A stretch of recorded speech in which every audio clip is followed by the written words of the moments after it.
Also, in emergence, the group is always more powerful than the individual, right? So this whole idea of super smart people creating unique things, the telephone wasn't created by smart person, or planes weren't created by smart person, or cell phone wasn't created by a smart person, and then all these new AI wasn't a smart person. Those are properties of emergence. And so we talked about emergence. And then last week we discussed decision-making strategies, decision-making designs, right? So we talked about everything from separating choice from decisions, how often we're making choices when we think we're making decisions, and often choices come from multiple factors. So one of the factors could be you're moving too fast. So you're not making decisions, you're making choices. Or fear, anger, desire. These are different things that can take you from a space of being strategical in your decision making, and now you find yourself really making more choices than making decisions. We talked about problem ownership. That when you have the person who owns the problem controls the resources. So when you get to the point where outside people own the problem, or the problem is hijacked by what they call satisficing, when a group of people get into a room and the most charismatic person says, "I think this is what the problem," and then everybody starts to invest in something that is actually not the problem, to only exhaust your resources on just the symptom. So part of the discussion last week was we have to separate the problem from the symptoms. A lot of times, for example, social justice often addresses symptoms. It rarely ever addresses the problem, right? A lot of social movements, a lot of political movements are symptom heavy, but they usually don't have heavy weight in the area of the problem. And a lot of us run our business symptom rich, right? We talked about that when you start to make too many choices only temporarily put out the fire for it to return later. But when it returns and compounds upon the problems you already exist in your life. So now you're overweighted by so many different problems because you never made decisions. You're a victim of making choices. So we also discussed that decision making is a rhythm. It's a rhythm. You have to know how to slow down, speed up, and slow down. If you're always moving fast, you're not making decisions. If you're always moving slow, you probably ain't making that a lot of decisions, right? So decision making is a rhythm that is unidentifiable from the outsider. So when somebody's making decisions and you're slowing down, people may think that you don't have urgency, or you don't care, or you don't value the decision you're about to make. But sometimes certain decisions require for you to absolutely slow down, right? If you ever go to a car dealership and they want you to sit there, right? They try to get you into a fast rhythm of making a choice, and you don't realize you're not making a decision because I have you in a rhythm where you can't think because you're moving too fast to think. So thinking does require a certain pattern, a certain rhythm, a certain level of investment, right? Next, we talked about being active but not being progressive. A lot of times when you're making decisions, a lot of times people think that they're making all these choices and they're moving around and making all these choices. They're running their business, they're running their family, they're running their parenting, and they're full of choices, not decisions. And so last week we discussed that a lot of times you can be super, super active and producing zero progress. And so one of the reasons you're not producing progress is because you're not slowing down and separating choices from decision. So I want us to I want to refresh your thoughts. So I'm gonna share a story with you that I learned a long time ago. That was my early introduction of the separation between choices and decisions.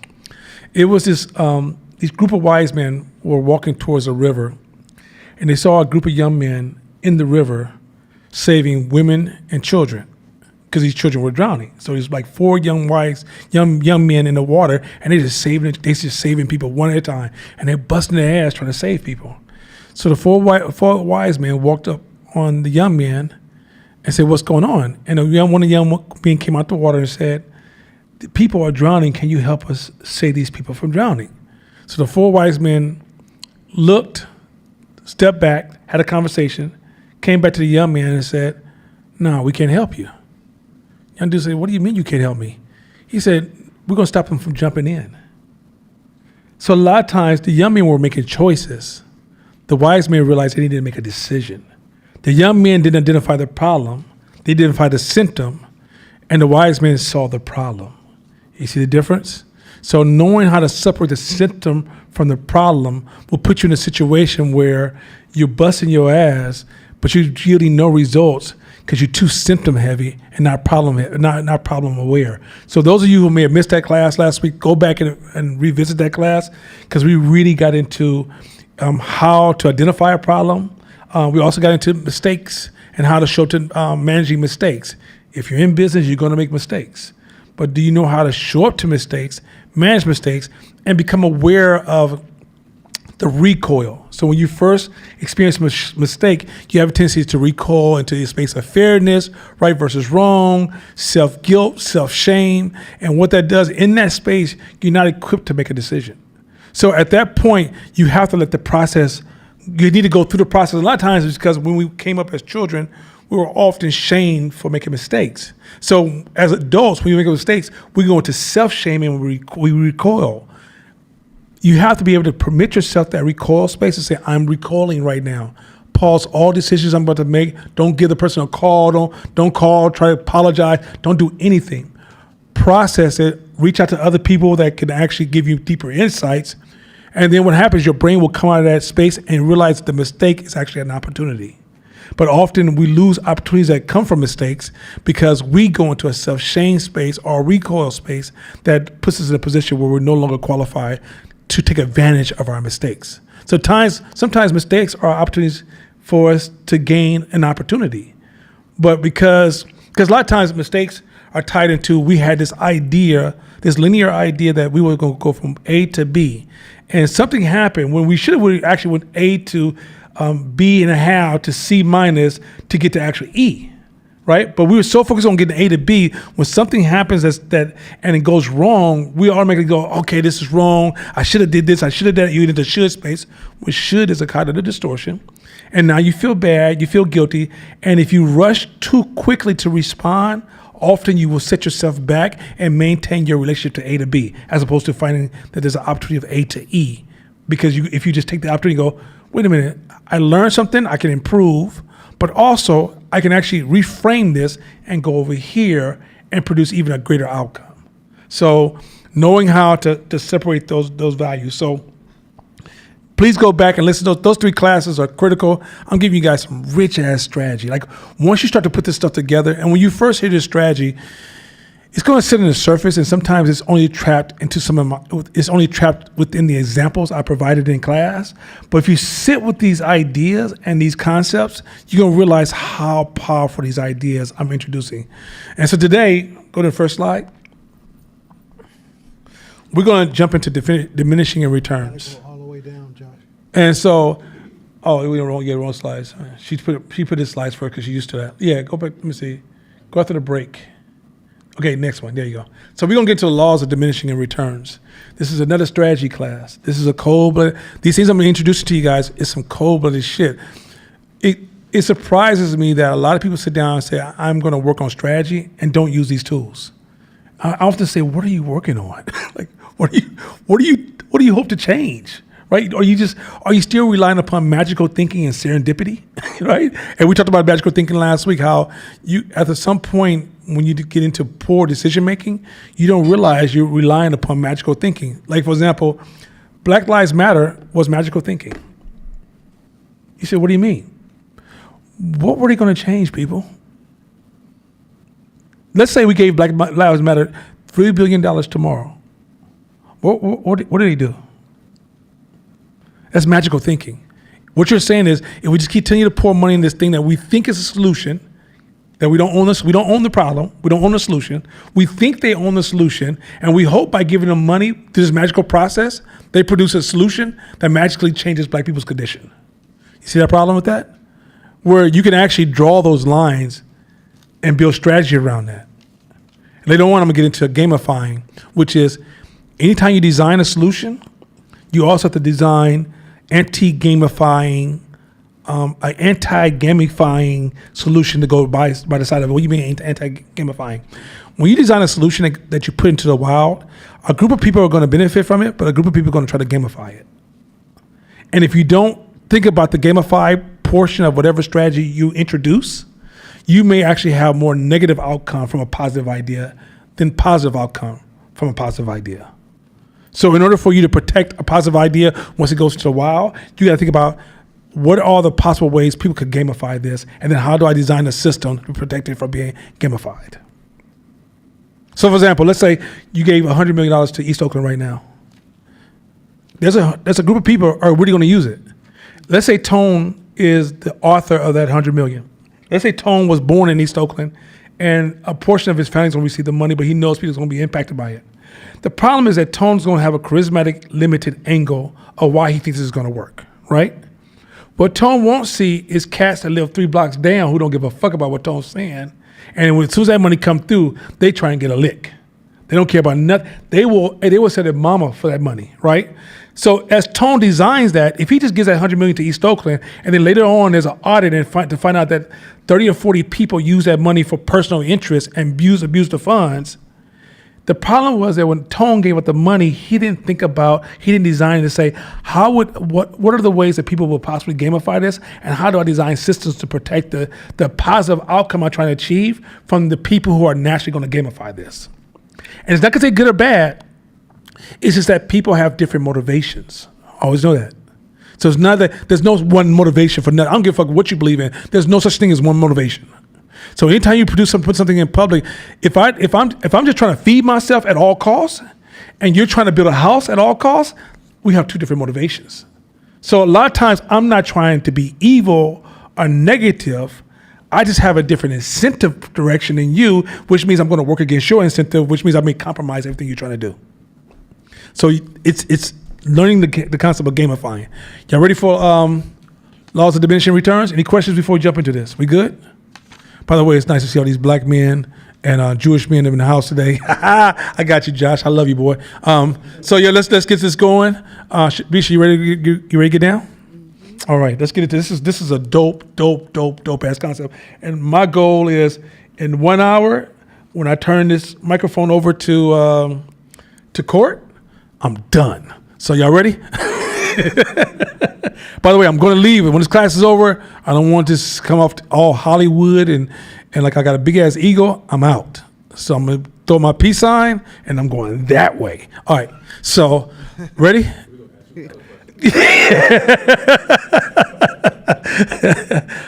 What's your favorite color?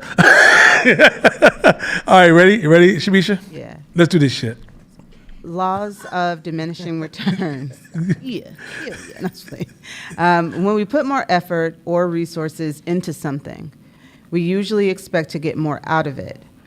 Work more hours, be more productive. Stop right there, pause half a second. Work twice as hard to get half as much. Mm-hmm. Right? If you want to be successful, you got to work really, really hard. You got to study all the time. You got to. If you want to lose weight, you got to work out as much as possible. Right? That's a horrible strategy. That's a story we tell ourselves, but that's not strategy. Right? Keep going. Exercise more, become fitter. Assign more people to a project, complete it sooner. Using the law of diminishing returns as a model shows us that the relationship between inputs and outputs in systems is not always linear. Key, stop. This is important. The word linear, I want to state this to you. Rarely in strategy or in the universe, linear is a thing when it comes to strategy. It's rarely a thing. Most of the time it's curves, it's multiple angles, it's intersections. Rarely is it straight lines. So a lot of times when we're working on something, we think if I put something in, I'm gonna get something back. I put something in, I get something back, right? It doesn't translate. Matter of fact, at my age, it is already said that I should not work out a certain amount of days per week because my recovery time is just as important as my workout time. When you're younger, you can get more days in. As you get older, in order for you to maintain your consistency, because consistency matters more than a hard workout. But in order for me to maintain my consistency, there's a certain point where if I'm working out too long or too often, I can fall into the injury zone, right? 3 or 4 years ago, I learned how to fertilize for the first time, right? And fertilizing is an amazing thing. If you ever fertilize a lawn, your lawn can almost look yellow. And if you fertilize it, water it really, really well, you can wake up the next morning and the lawn is almost dark green. You're like, what the hell? Is this, what kind of witchery and sorcery is this, right? But if you put just a little bit too much fertilizer, what happens? You kill that same lawn, right? So at the end of the day, everything that you work on has a limit of how much you can put in, and at what point is it actually working against you. Keep going. Past a certain point, diminishing returns almost always sets in. Mm-hmm. The law of diminishing returns posits that inputs to a system lead to more output, up until a point where each further unit of input will lead to a decreasing amount of output. So there's a certain point in your business when you're making decisions and you're getting a return, right? If you continue to double down on that, at some point, the return reverses and you start taking losses. This is why you can't say the same as a business. There's no such thing as I just keep doing the same input and I'm eventually get the same output. Even in our protests, right? Same input doesn't work after a while. Whatever you're doing, whatever there's a system in life where people are trying to use energy to create some type of impact or try to create some type of substance or try to create period, there's a certain point when the input dulls.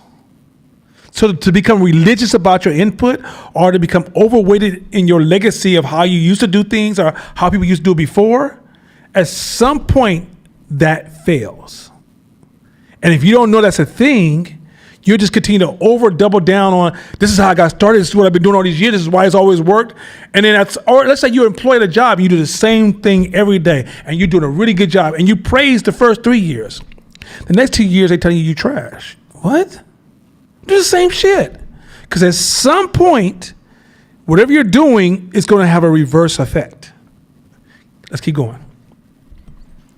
In other words, at that point, more effort leads to less return. So more effort, meaning that you're working twice, now you're working 4 times as hard. And you're even getting less money now. You're like, why is it I'm working 2 jobs doing this, I'm doing that, I'm busting I've never been this fucking moral in my life. I don't drink, I don't smoke, and I'm broke. How the fuck is this possible? Your strategy is outdated. It's now you're in a space of diminishing returns. Keep going. Progress even further despite diminishing returns, and more inputs may reduce the amount of total output. So, go next slide. Okay, I'll get to this again. Diminishing returns apply in almost any system. Any system. This is important. I don't care what system you work, even in relationships. If you get into a relationship in the beginning and you just you see your partner, sex pops off, right? You go into diminishing returns after a while. It doesn't work anymore. Each partner has responsible for doing something to keep the sex life alive. Otherwise, the sex life will just dull itself out because it ain't about do I love you anymore. It's not that I'm not attracted to you anymore. You're now assuming that if I just do the same thing I did all these years, by all means, you're going to still be turned on the exact same way. That's not possible. That's just not how nothing works. Nothing works that way. Which is so crazy that we think it does, and then we tell ourselves these stories about, oh, if you do not respond to this story I suggest, you obviously don't care or like me. No, we're just in a pattern of diminishing returns. If you went to a relationship psychologist, they would tell you, hey, if you want this person to be attracted to you, what are you doing? But if you're just coming home like, what's up? This used to work, right? And she's like, boy, turn the TV, I'm sleepy. Yeah, that's about right. You don't get to do the same thing every day and die and it continues to improve. You do the same thing. At some point you hit a peak and now it's deteriorating. The relationship, everything about your relationship is now so bad you don't even go home. You're in diminishing returns. Okay, so go start from the top again. Diminishing returns apply in almost any system. Mm-hmm. In economics, it is a specific term for the fact that increasing inputs, like materials and labor in production processes, increases outputs, but not indefinitely. So, this is a scaling principle, whether you know it or not. This is an introduction to a serious scaling principle. If you're scaling a business and you continue to do the same shit you did as you grow in the business, you're not growing the business, you're going to fall into diminishing returns. As your business grows, you can't be the same company. You cannot. It's not possible. So to continue this is how we always done it, just come here and do this. Your job as a leader of a company is constantly innovate and look when diminishing returns start to settle in and when you need to pivot and change, grow, expand, and change. You don't get to do the same thing the same way for too long. Ain't that shit crazy? So if you say I want to scale, that means you want to leave all those processes behind. Mm-hmm. You don't want to double down. Mm-hmm. Is that shit crazy? Mm-hmm. All right, let's roll. Past a certain level, more inputs will lead to lower increases in outputs. Until the inputs start to become a hindrance. So now your input becomes a hindrance. I just want you to say, so now, although you're working twice as hard, you're causing more damage now. I want y'all to pay attention to this. Keep going. A classic example is the number of workers in a factory. Hire more people, and production goes up. So in the beginning, that sounds great. I'm going to hire more people. We're going to pick things up. Keep going. Hire too many people, and the factory gets crowded. People get in each other's way, and there isn't enough equipment to go around. Each additional worker then contributes less to the factory's output. So now, okay, so for example, let's say you get an investment and a lot of money comes in and you hire a lot of people, but you haven't revved the system up. You haven't grown the company where the demand is so strong that it's demanding people, but you start just putting seats in. This happens to nonprofits or people who receive a large sum of money right away. They ramp up so aggressively that it looks good on the outside, but now people are just passing papers in the office because you got too many people there, right? So you got so complex to a point that it's starting to work, which we'll get to in a second, it's starting to work against you. Next slide. I'm flying through these slides for a purpose because I want to get this one section that's going to fuck y'all up. Okay, go ahead. Diminishing returns are everywhere. Working an extra hour over time might make you more productive. Working an extra 3 might mean more mistakes. Stop. That shit right there. Go back to the decision making. So you're working an hour here and there. Fine. Let's say you're working 2 hours here, 3 hours here, 4 hours here, and then you start making a lot more business mistakes. You're working too much. Like you can literally get to a point where you can work so hard that you cause it's now your diminishing returns. Meaning like you make so many damn mistakes, you cost us more money than you're making us. Is that shit cold? That's some cold shit. Like you can literally say, "Oh, I gotta work really, really hard." Yes, but you're not effective no more. In this time slot. So when I was in corporate America, I always told a story that they told me, do not come in to 11 a.m. And then, to 11 to 6, that was my work hours every day. Because they realized if I came in early, I wasn't valuable. I could actually cause more damage for making decisions because I'm mentally not there, I'm exhausted, I'm tired, right? Or I'm a night owl. But if it was the vice versa, let's say you get off at 5 and every night you stay in at 8 o'clock. You're worrying about status and signaling status, but don't realize you're not effective and no value to us. So that's say you have employees who want to work like that. You got to be able to cut that off, like take your ass home, get you some rest, stop. Employees say, I don't never take lunch. Yes, you will. Yes, the fuck you will. Because diminishing return says if you don't take a lunch, you're trash to me. You're trash. So when you managing people, it's not about this straight linear idea. I'm just going to pull that lever, everybody works hard, we go home. No. If you start taking in so much work that the people can't break, you as a leader has to say, whoa, I'm going to fall into diminishing return, which at some point this is going to destroy me. The same thing that we're working hard and we got all these wins that we're celebrating, it's going to destroy us because we start making all these dumb mistakes. And if you don't have contracts to work hard on, you don't have anything. So you got to be able to protect the contracts that's coming in, right? Like you can't only focus on sales, you also focus on keeping the relationship you have. But if you're so busy that you only can see what's in front of you, but you can't see what's already that you captured, at this point, you're moving in a diminishing return space. Okay, let's go. Working an extra 3 might mean more mistakes, so less work gets done per hour. So even as you work more and more hours, there's no real benefit to that time. I'm getting 10 minutes for an hour as opposed to 45 minutes to 30 minutes per hour, right? You got to think about this kind of stuff when you're looking at resources. You may have a staff where if your company's doing all this overtime with people, hire another person is better than continuing to let these people overwork too many damn hours. But at some point, the number gets cut off or change the system. Maybe the system is an old, outdated system that requires too many hours to keep it alive. 1 or 2 is killing you. Keep going. Tweaking the little details of a project might improve it. but doing so for too long might mean the improvements aren't worth the time invested. So you could patch something so long to a point that now all what you created is a Frankenstein of what you wanted, and it's producing shit like, I don't even want this no more. I hate this, what we're producing, because you've been patching too long. At some point, you got to probably just say, okay, it's time to reset this or restructure this or go back to simplicity. Go ahead. Receiving enough funding to get off the ground might be a godsend for a new company, but receiving too much might mean decreasing benefits as proving profitable for investors takes precedence over serving customers. So your new company, you get a big investment. This is what kills a lot of big companies. They get too much money.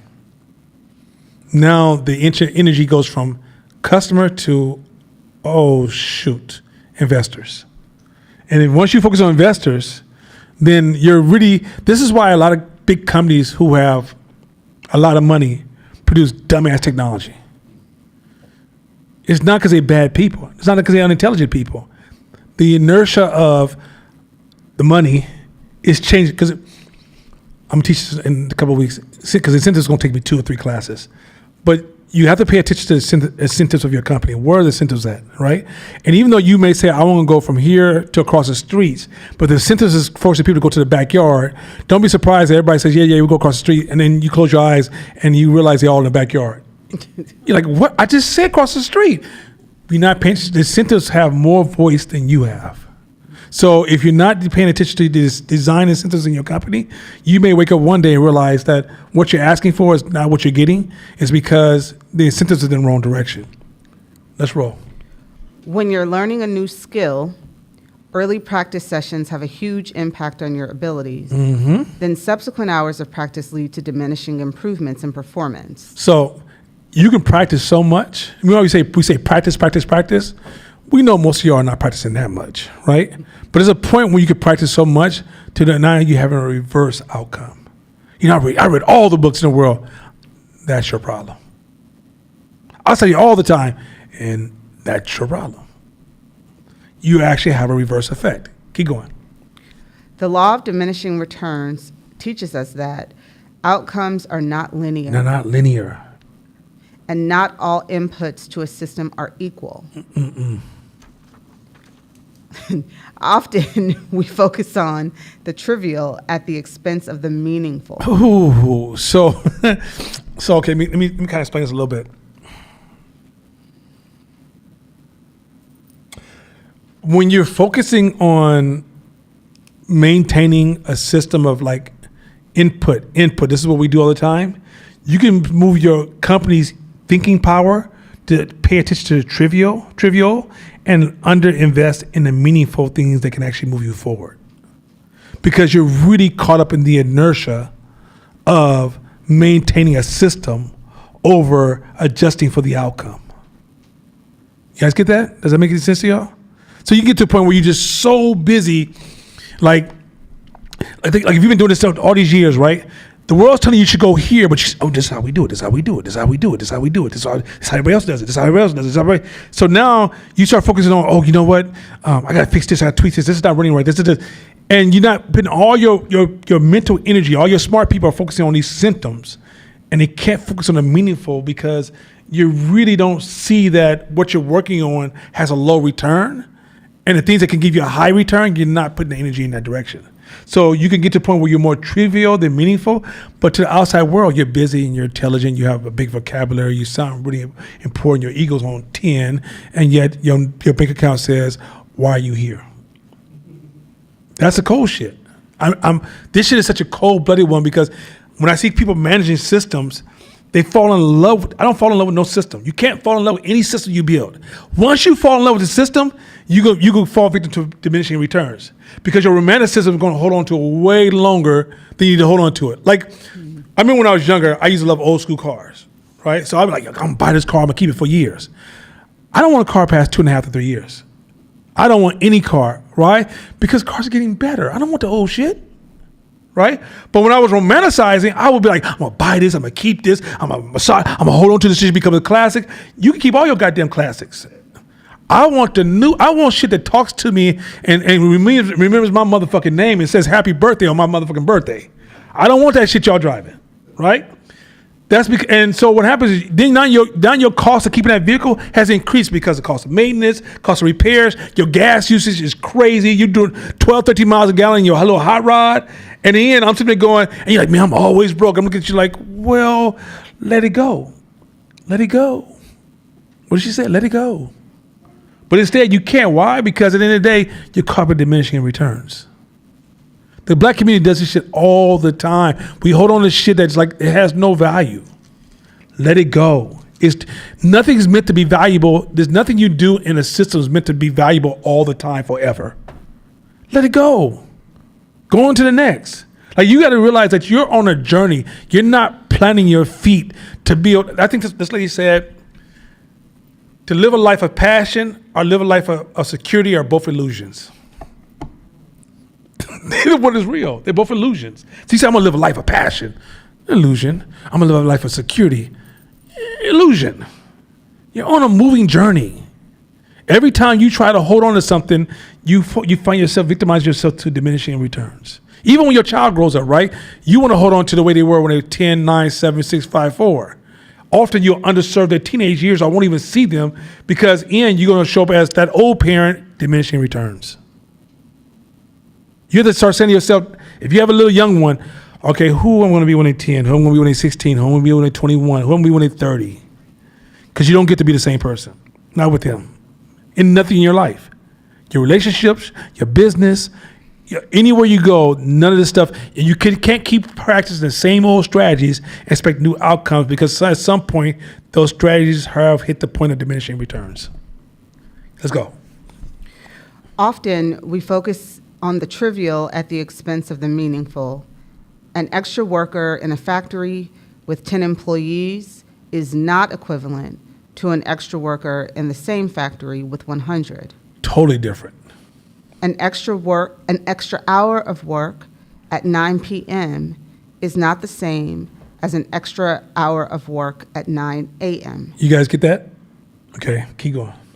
The advantage to understanding the law of diminishing returns is being able to calculate where that point is for different systems so we know how best to interact with them. That's your strategy. That's your leadership right there. So with any system that's around you, you should be calculating when is the system going to run its course.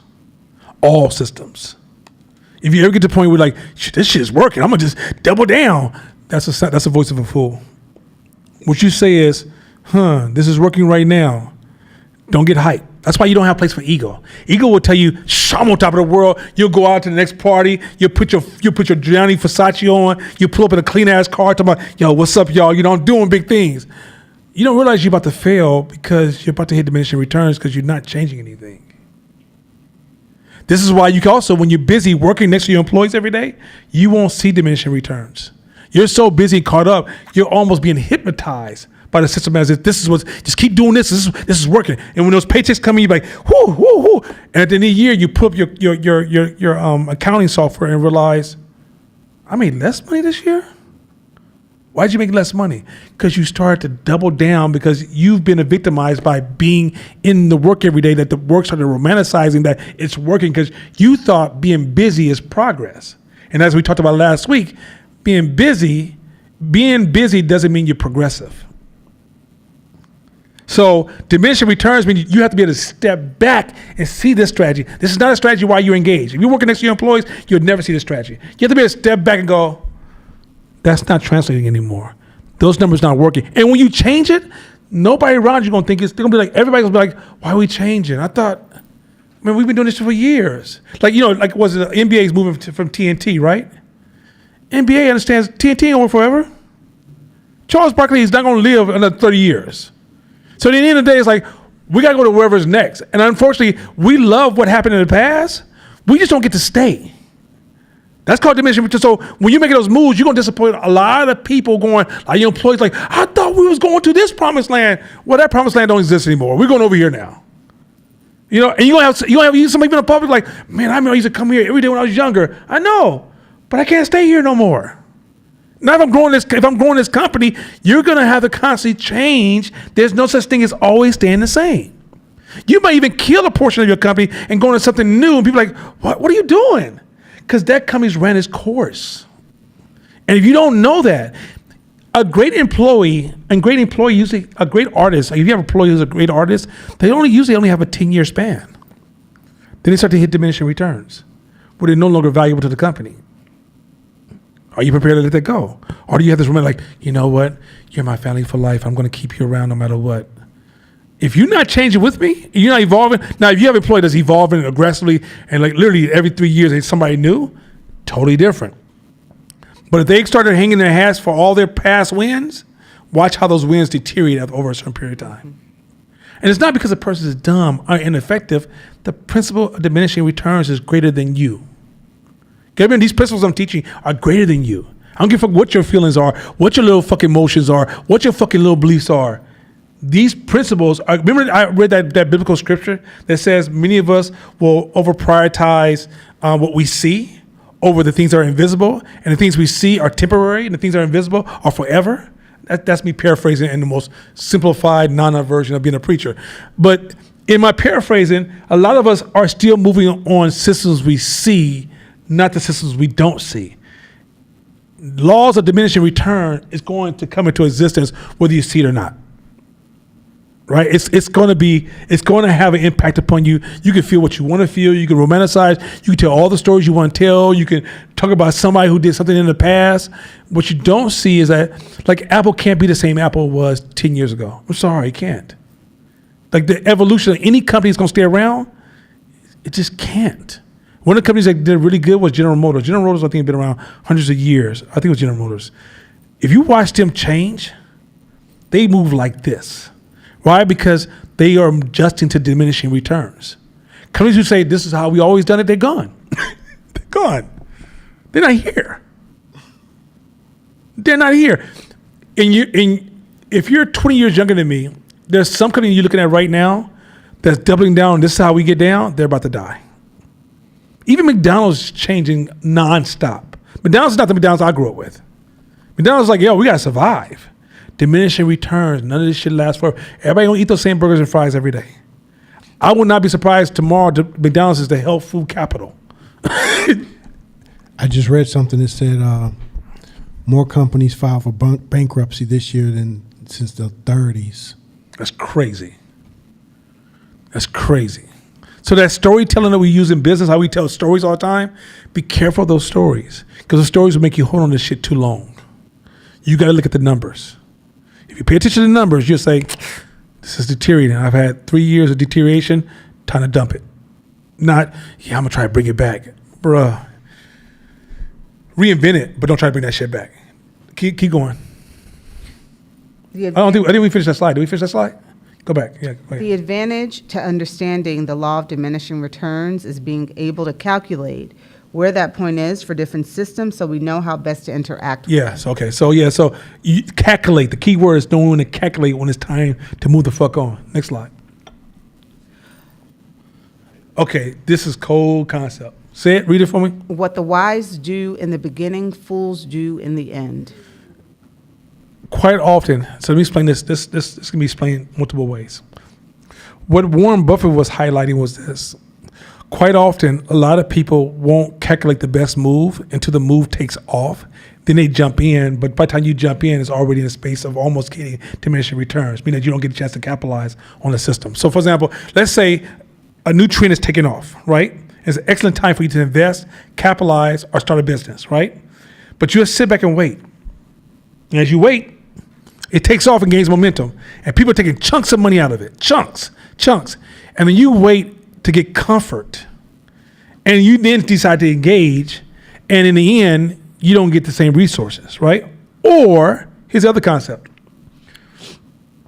A lot of times, you will wait when a problem, have you ever been around people and they want to analyze when something gets out of control, but when it's something out of control, they don't really analyze nothing? They kind of just run around making choices. right? And then when something gets out of control, they don't. Can we think about this now? Can we sit down and talk about my problem? I've been working on this sheet because you waited to the end to have this discussion to get serious about it. But if I came to you in the beginning and say, hey, you should sit down and analyze this at the same level in the beginning, many people will say, I don't think it's that serious. I just feel all I need to do it's just 6 steps. You know what I heard was, I'm sure you guys been there before. And then when the thing is crumbling, now they want to get philosophical and have these deep discussions like they were born in the era of Socrates and Plato and shit, right? Like what the fuck? Why? So the key thing in business is that the reason you don't get to have weekends off if you're building. Weekends is philosophy time. You sit around having philosophical dialogue, thinking about challenges, things you want to do, ideas. And you might not be talking about the exact strategy, but you're kind of having this philosophical dialogue that puts you in a position to position yourself to make the best decision up front, not when the shit's coming to an end. Because when it's coming to an end, you're already in diminishing returns. It's dying. Can you make the same decision? Can you analyze something? When you first start a business, so when you first start a system, are you already thinking about, okay, this system probably will last only this long? And how do I analyze this? Or do you analyze it when the shit is crushing and falling and now you want to get philosophical? But on the weekends, if shit ain't falling apart, you going to party and bullshit and kick it and escape and chill. And then when shit gets to a point when shit's going to fall, now you want, hey, now you have some time to do some brainstorming with me. Brainstorm when you start. Don't brainstorm on the end. By the time you brainstorm on the end, you're going off the fucking cliff. All I can tell you is how to fall. Tuck, baby, tuck. Tuck and roll. That's all I got for you. Tuck and roll. Next slide. Okay, so this is going to be cold. Yeah, I'm going to do it. This is going to be cold. So we're going to kind of move a little faster on this one, but I want you to get the idea and the concept here because I thought this illustration was so fucking cold that it's going to give you a chance to really say, wow, this is cold. This is so damn cold. You're going to see a lot of trends here that's going to really ground this diminishing return thing. All right? You ready, Shabisha? Mm-hmm. So we're going to talk about exploitation films, not black exploitation film, just exploitation films, period, which started in the 1950s. But I want you guys to pay attention to this. I want you to think about hip hop today. Right? I want you to think about a lot of trends you see today, and I'm gonna draw these parallels to show you why I can look at a system and going, it's not a good idea. Oh, damn, that's a great idea. Let's go. Exploitation films from the 1950s to the 1970s. Our reactions to novel things are subject to diminishing returns. Enjoyable things tend to become less enjoyable if we're exposed to them a few times. So just in case this is, I can't remember. So originally, there was this group of young people who came along, similar to hip hop, in the white culture and said, we don't have the money to make films like Hollywood, but we're gonna make these movies that are full of just all these extreme things from nudity, murder, things exploding. And back then it was like, wait, what? This is amongst white people. And so they realized when they first started, they were making cash because people were like, I'm going to this movie because this shit's like riding a roller coaster. It's like, wait, you're going to go to this movie and somebody going to be naked. It's going to be explosions. It's going to be somebody getting shot. Somebody going to be in the shower being stabbed. Oh, I'm going to these movies, right? So in the beginning, same thing with hip hop. The first person said the N-word, or I think Mary J. Blige was one of the first R&B songs to cuss in this modern era where people was like, oh, I kind of like that, right? So in the beginning, so then what happens with that is it becomes contagious, right? Because now people say, well, shit, that's how you make money now, is fall into this trend. Now let's roll. The first snowfall of the year is beautiful. By March, you can't remember why you chose to live in a cold climate. so be very clear. The first snowfall, you're like, oh man, I want you. So men, let me have a conversation with the men. Ladies, give me a second. This diminishing returns is why most of us quit cheating. I'm gonna give you real talk. When you young and 18, every woman's a snowfall. That snowflake fall. You're like, whoa, look at these snowflakes up in here, right? But after a while, you realize, look at these snowflakes in here. It loses its power after a while. Now, mind you, some of y'all just been in the house your whole life, so they still look beautiful because you've never been out in the snow. But I walked 100 miles in the snow. You understand me? And so I seen a lot of snowflakes. And I'm gonna have a real conversation with y'all. Right? Once you realize it's just snow, because in your brain will tell you all kinds of stories. Like each piece of snow, you tell a unique story. Oh my God, you see the angles of that flake? you understand me? But at the time, you realize, fuck, it's snow. It's fucking snow. So at that point, that allows us to mature into a space where we can invest in a single person. That's why when you hear somebody marrying somebody who's 18, 19, 20, you're like, that's a bad idea. Yeah, he with this no snow yet. He's still talking about, I'm gonna buy some mittens. I'm gonna go out there and walk. I'm gonna just put my tongue out and catch a couple. You understand me? You understand me? Now y'all know, so y'all are trans. Some people are like, snow's that important? Yes, to some people. So the diminishing returns is women don't realize, for women who listen to me, young men a lot of times need to have a space where we stop romanticizing the snow. Otherwise, we're vulnerable to our romanticism that's in our minds. Once we get past that romanticism, like once a man gets to a certain level of either responsibility or maturity, we say, yo, yeah, I can go in the snow, but I also can catch hypothermia. Or I can get what's it, burn, what they call it? Frostbites, right? We see it differently as we get older. But when we're young, we talking about making angels up in here. You know what I'm saying? So it's real, it is what it is. All right, let's just keep it going. The first time you go on a roller coaster, it gives you a thrill. After a dozen rides, you get bored. If you want people to pay attention, you need to keep raising the bar. Okay, this is a marketing rule. Don't run that same campaign for the next 30 years and think you're going to talk to the same. You're going to lose your base after a while. Your base is, right now, you're in an attention deficit society. So you're going to have to keep raising the bar in your marketing to capture people's attention. Some campaigns take a long time to like burn and brand in, but you have to keep changing your face to the public, but doing the same strategy over and over and over again, expecting people to respond to you differently. Marketing is a continuous cost of business. You don't get to do marketing for a campaign and then live happily ever after. That's magical thinking. When you get into the space of doing marketing, it's a constant investment to upgrade and change your communication to the outside world. Otherwise, your senses will dull. Right? Let's keep going. One area where this habituation is apparent is in films. Mm-hmm. A new technique that terrifies millions in a horror movie is a dull trope the dozenth time another director copies it. Mm-hmm. So something that shocks you in entertainment becomes dull after a while. Even in all form of art, something that has a strong energy impact to you, after a while it's going to become boring. I don't care what it is. Like, you don't get to do the photography of 1950s high fashion and think today it's going to have the same meaning over some amount of time. Now, mind you, if it dies off and then we get used to this, that has its diminishing returns, and then which gives an opportunity for the 1950s to come back for a season. But you can't say I'm going to do the same style of artwork until I die, and it's never going to change. Go ahead. Quick question. So what's a good indicator or sign to start making those changes? Is it, Yeah, so you have to be able to like watch the numbers. The numbers will always tell you. The numbers will give you. You'll start to see a deterioration. Like you see, like for example, I start seeing diminishing return on McDonald's recently. You know, you drive by McDonald's and there's lines in there.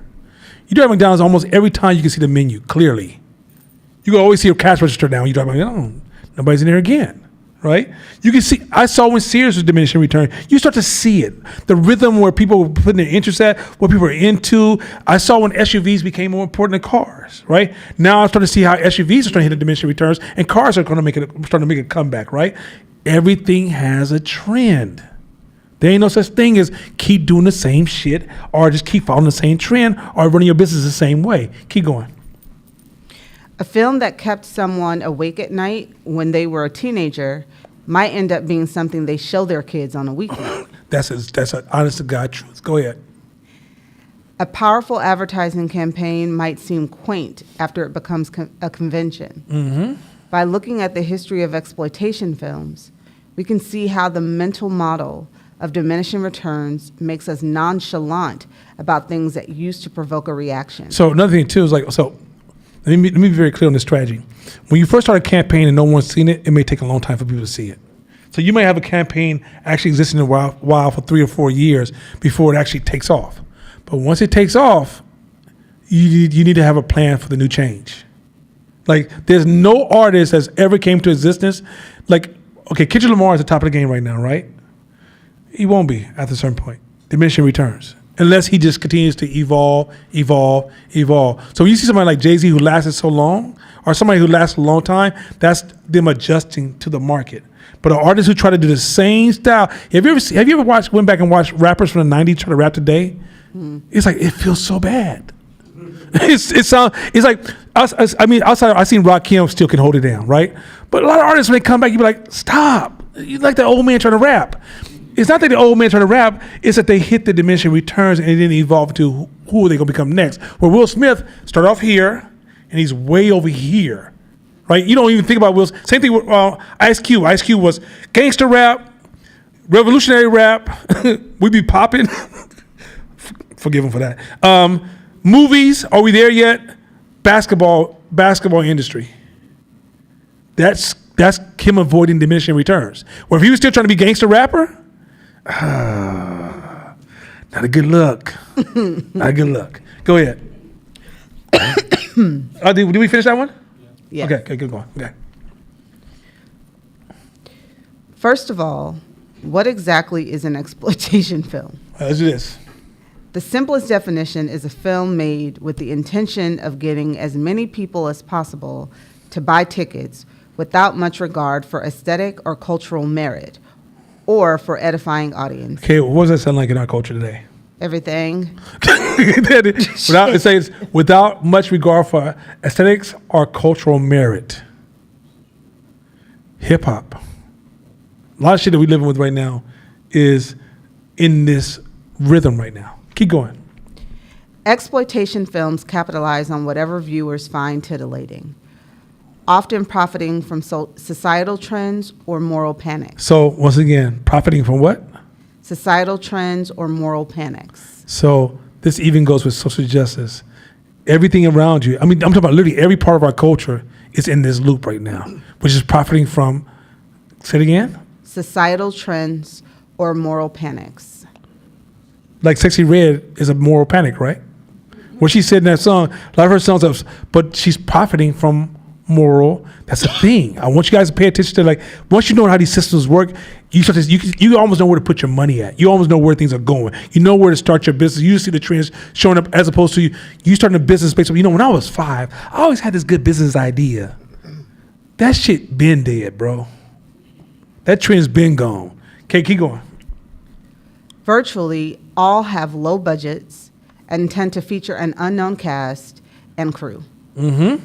During the heyday of exploitation films, from the 1950s to the 1970s. Now that's white exploitation, because black exploitation was from 1970s to 1980s.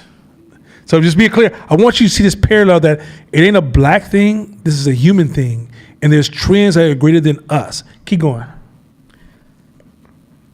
During the heyday of the exploitation films from the 1950s to the 1970s, they were often defined by one thing.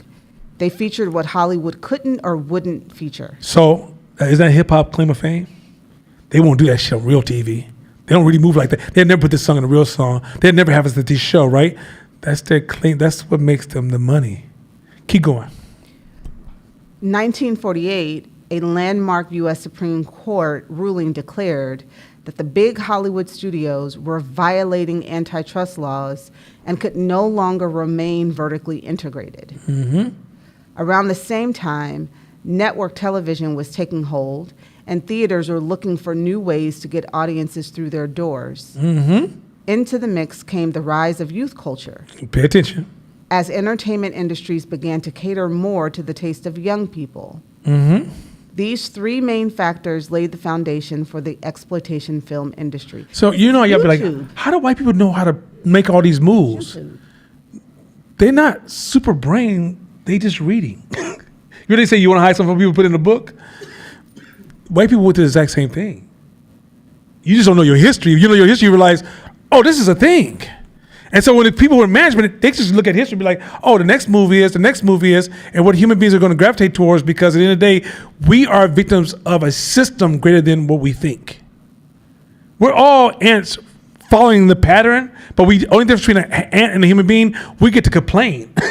The ant just follows the fucking pattern. We still gonna follow the same pattern. We just gonna talk like we're not. You got that uncle tell you who sit around all day long, tell you how the world should work, and either he doesn't go to work that day, or he does work that same blue collar job, or he just got out of prison. But he's the most philosophical motherfucker you ever met. That's humans. That's what we do, right? So once you realize that's the way, this also allows you to breed more compassion for the people you're working with, because you realize, oh, it ain't about a whole bunch of bad actors. It's about the system was going to pick somebody. It picked you. It picked this whole room. You just stepped up and took the opportunity. But the opportunity was presented to you, not that you created the space. And the reason hip hop is bad because Sexy Red is doing this. Hip hop is bad because there was an inertia. Remember the word inertia? There's a movement that's happening, and that movement is already directing the outcomes. And if you don't know how to redirect that inertia, all this shit is going to fall as it may. Let's roll. As Rick Myers writes in For 1 Week Only, fools and filmmakers rushed in where wise men feared to tread. They pored over the various rules and regulations that controlled the motion picture industry until they fell through a loophole. Mm-hmm. These types of films began the nudist camp pictures of the 1950s, which claimed to be documentaries. With the rise of grindhouse theaters and drive-ins. Wait, what was the same slide? Oh yeah. I would say. Okay, let's start from Ask Myers, because you was on the next slide, and we were still on it. I was like, I don't. Yeah, did we finish that last slide? Yes. Okay, all right. So let's start from Ask Myers. Okay, because I was like, I know I'm getting older, but god damn. Okay, whew, age is cold. It sneaks up real fast. Yeah, dementia. Huh? Yeah. Okay, go ahead. As Rick Myers writes in For 1 Week Only, fools and filmmakers rushed in where wise men feared to tread. They pored over the various rules and regulations that controlled the motion picture industry until they fell through a loophole. So mind you remember when rappers started becoming actors, and when all of a sudden R&B became gangster? These are loopholes. This wasn't a thing. There used to be all this etiquette of this, etiquette of that, etiquette of this, and also those etiquettes started to deteriorate because hip hop was just kind of breaking the rules and finding loopholes.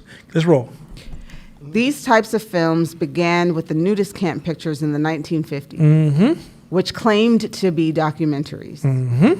With the rise of grindhouse theaters and drive-ins, exploitation films took off. Low-budget studios churned out films to meet the demand for shocking content. So once again, also pay attention to incentives. So shocking content is working. People are showing up, but theaters need to get butts in seats. So they incentivize to back this idea, even if they don't morally agree with it. I'm trying to make my numbers so I can build my business. And if I hold on to these old films that are good for America, it's not in my good interest. I'm gonna go with this exploitation shit because at the end of the day, I'm rolling in the dough. So if you follow the incentives, you'll realize it's not about bad actors. It's this inertia that's happening. Next slide. To look at the history of exploitation films during this era is to see a repeated pattern of audiences responding strongly to one film. Then directors and studios hastily copying its distinguishing features on and on until the impact was lost. So that means that, so now a style comes out and I say, F them hoes. And you go, how many records do you sell? Boy, you get there, you better make sure you say F them hoes. Now we say it so much that our kids at home, you hear them playing in the other room, and little kids at 7, 8 years old, F them hoes. You're like, what the hell?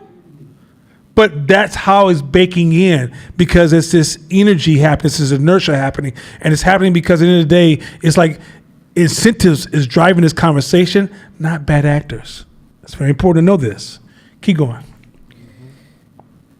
Audiences couldn't be as surprised the 10th time they saw a possessed child or a group of campers being picked off one by one.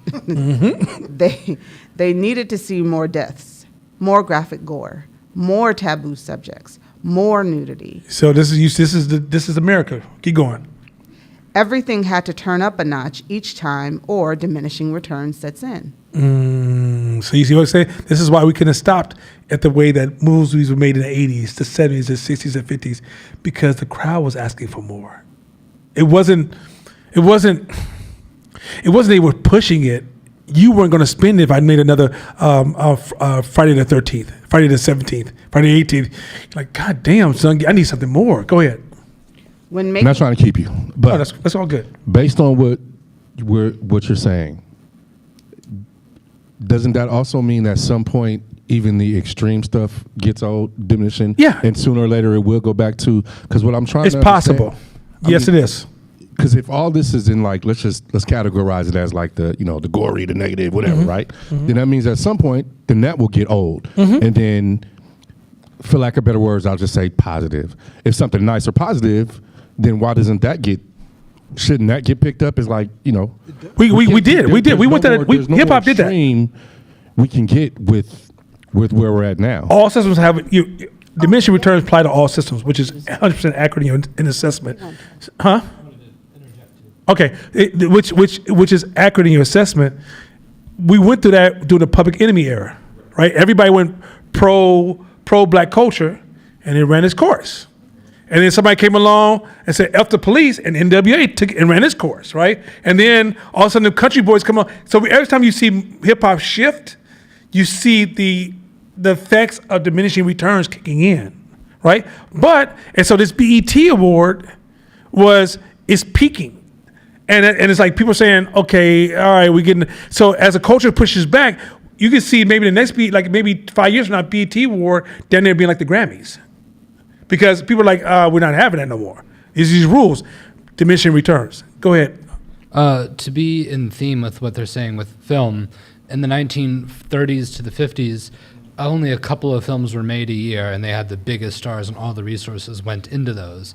But then from the late 60s to early 90s, it was a lot of movies with $2 and $5 million budgets that were being cranked out with the studio, and you could only be a medium-sized name and still make money back. But then Marvel jumped in, and now only a few movies would come out per year with massive budgets and lots of special effects, and people got tired of it. And now you see Netflix, Max, and all those different companies making smaller movies that relate to niche audiences as opposed to trapping people in a vacuum.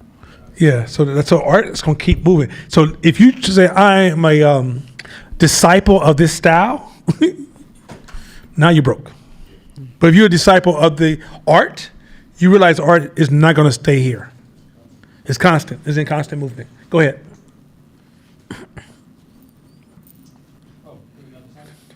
Oh no! I think we're making a few films copycat. Oh yeah. Go from when making a new When film. making a new film with a copycat title was too much of a stretch, production companies were not averse to re-releasing an old one with a new name and poster.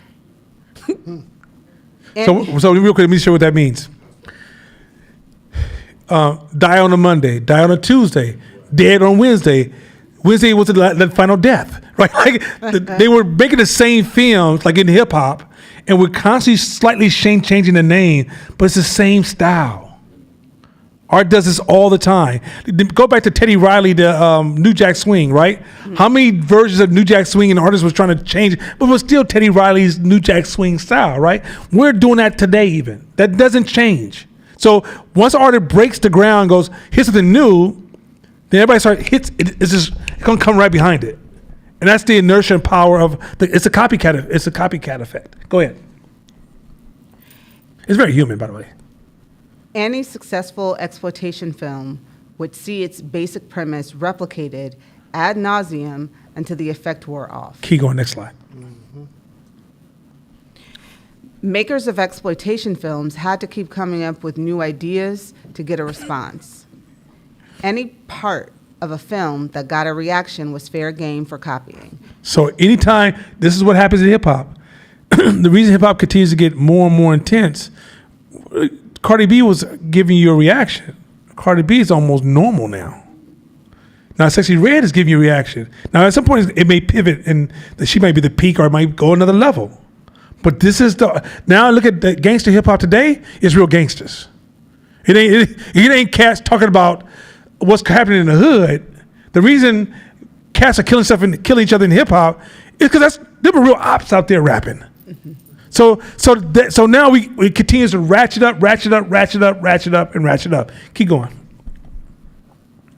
Which deadened future responses and made viewers more skeptical of marketing materials. Mm-hmm. A clever new title structure might be a surprise to audiences at first, but copies wore them out. Okay, keep going. Despite the occasional later freak successes for low-budget, shocking films like The Blair Witch Project, exploitation films as they existed from the 1950s to the 1970s are largely dead. Yes. As we mentioned before, their key characteristic was covering content mainstream cinema couldn't or wouldn't touch. But times have changed. Viewers are no longer easily shocked.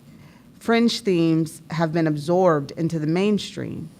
Myers writes, the major movie studios who once spit on the very idea of making money off sex and slaughter now bank on it. So real quick, y'all might say, "Oh, that evil white people." No, they in business.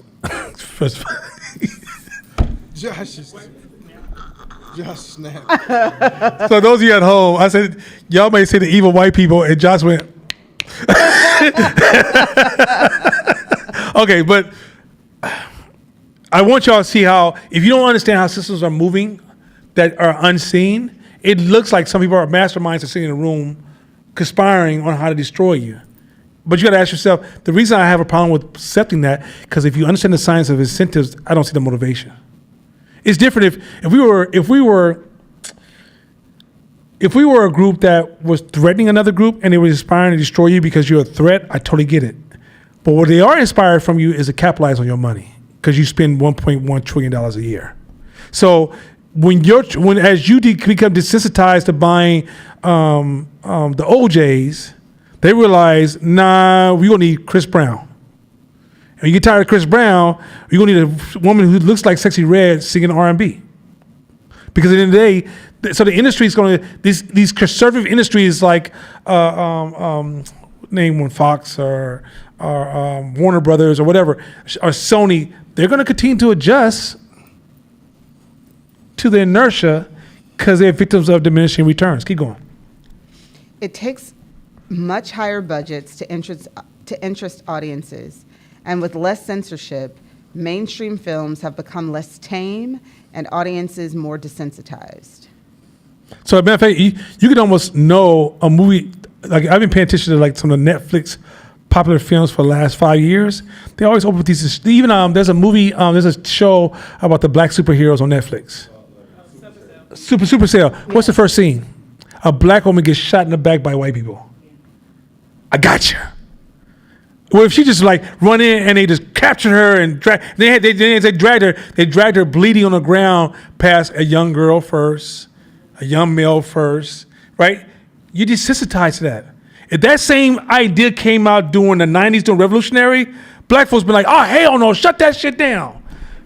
But our sensitive level is totally changed. Think about this.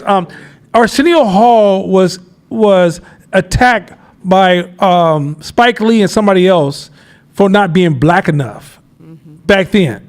But if you go back and if you look at his story, he was a very black story. But at that time, we were sensitive to certain things. Now we desensitize to certain things. Hey, real quick, and now on Instagram, you could look at real shootings, real deaths, real blood, real everything. Everything. So now the desensitization of the world is so strong, it's harder to be entertained by a movie. And think about it, and if Facebook said, no, we're going to cut all that out and go to a square world, you're talking about losing shares. Mm-hmm. Keep going.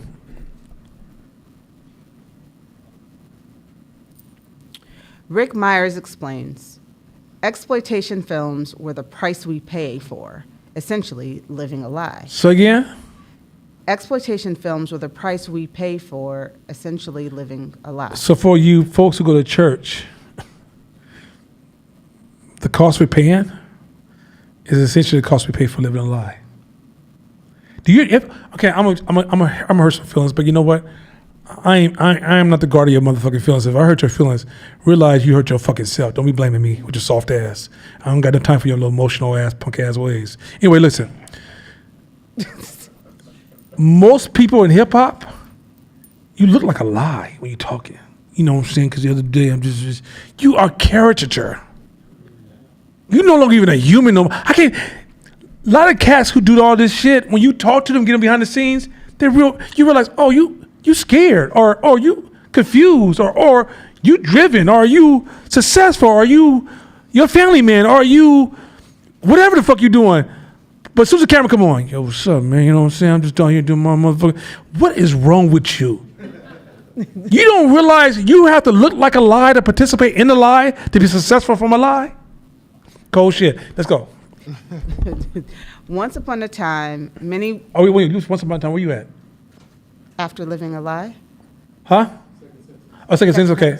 We say, oh, top, okay. But some people, exploitation films, where it's the tension of these same urges. Okay, once upon a time, yeah, go ahead, let's go. Yeah, I'm way too far. Let's go. You know what I'm saying? Let's do this. Come on. You know, I'm already in New York. Let's go. I was staring at it like, whatever. I'm about to be in New York like, I don't give a. Okay, go ahead. Well, once upon a time, many would like others to think that they were well-adjusted, considerate, intelligent people who would never enjoy, even revel in, the suffering of others. Mm-hmm. But exploitation films were an extension of the same urges that drove people in the past to watch gladiators slaughter each other or accused witches burn. Okay, pause. I remember a long time ago I taught you guys to learn to accept the dark side. These industries make money off of massive denial of people's dark side. Once you accept your dark side, you'll have more ownership in that world and be able to make more decisions. People who watch a lot of these gun shooting don't think it's just hood dudes watching that shit. It's people who have never learned to master their dark side because they deny it exists. Once you say, I have a dark side, something like, like, hey, late at night, you somebody else, or in this situation, you could be somebody else. Accept that part of who you are so you can gain ownership, and they can direct that part of you, and that part can come in alignment with what you want to achieve in life. Otherwise, a lot of times your dark side will often be it will divide your resources. Remember, everything requires energy to achieve whatever you need to achieve. But if your dark side can eat up just as much energy as your progressive side.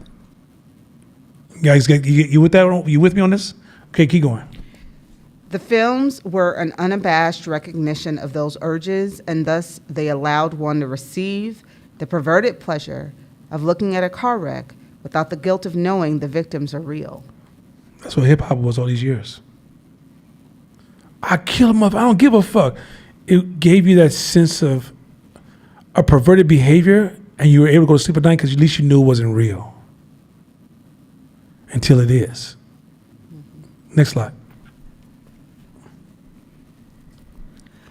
Our reactions to shocking content diminish over time, and we have to seek out something worse to get the same reaction. Mm-hmm.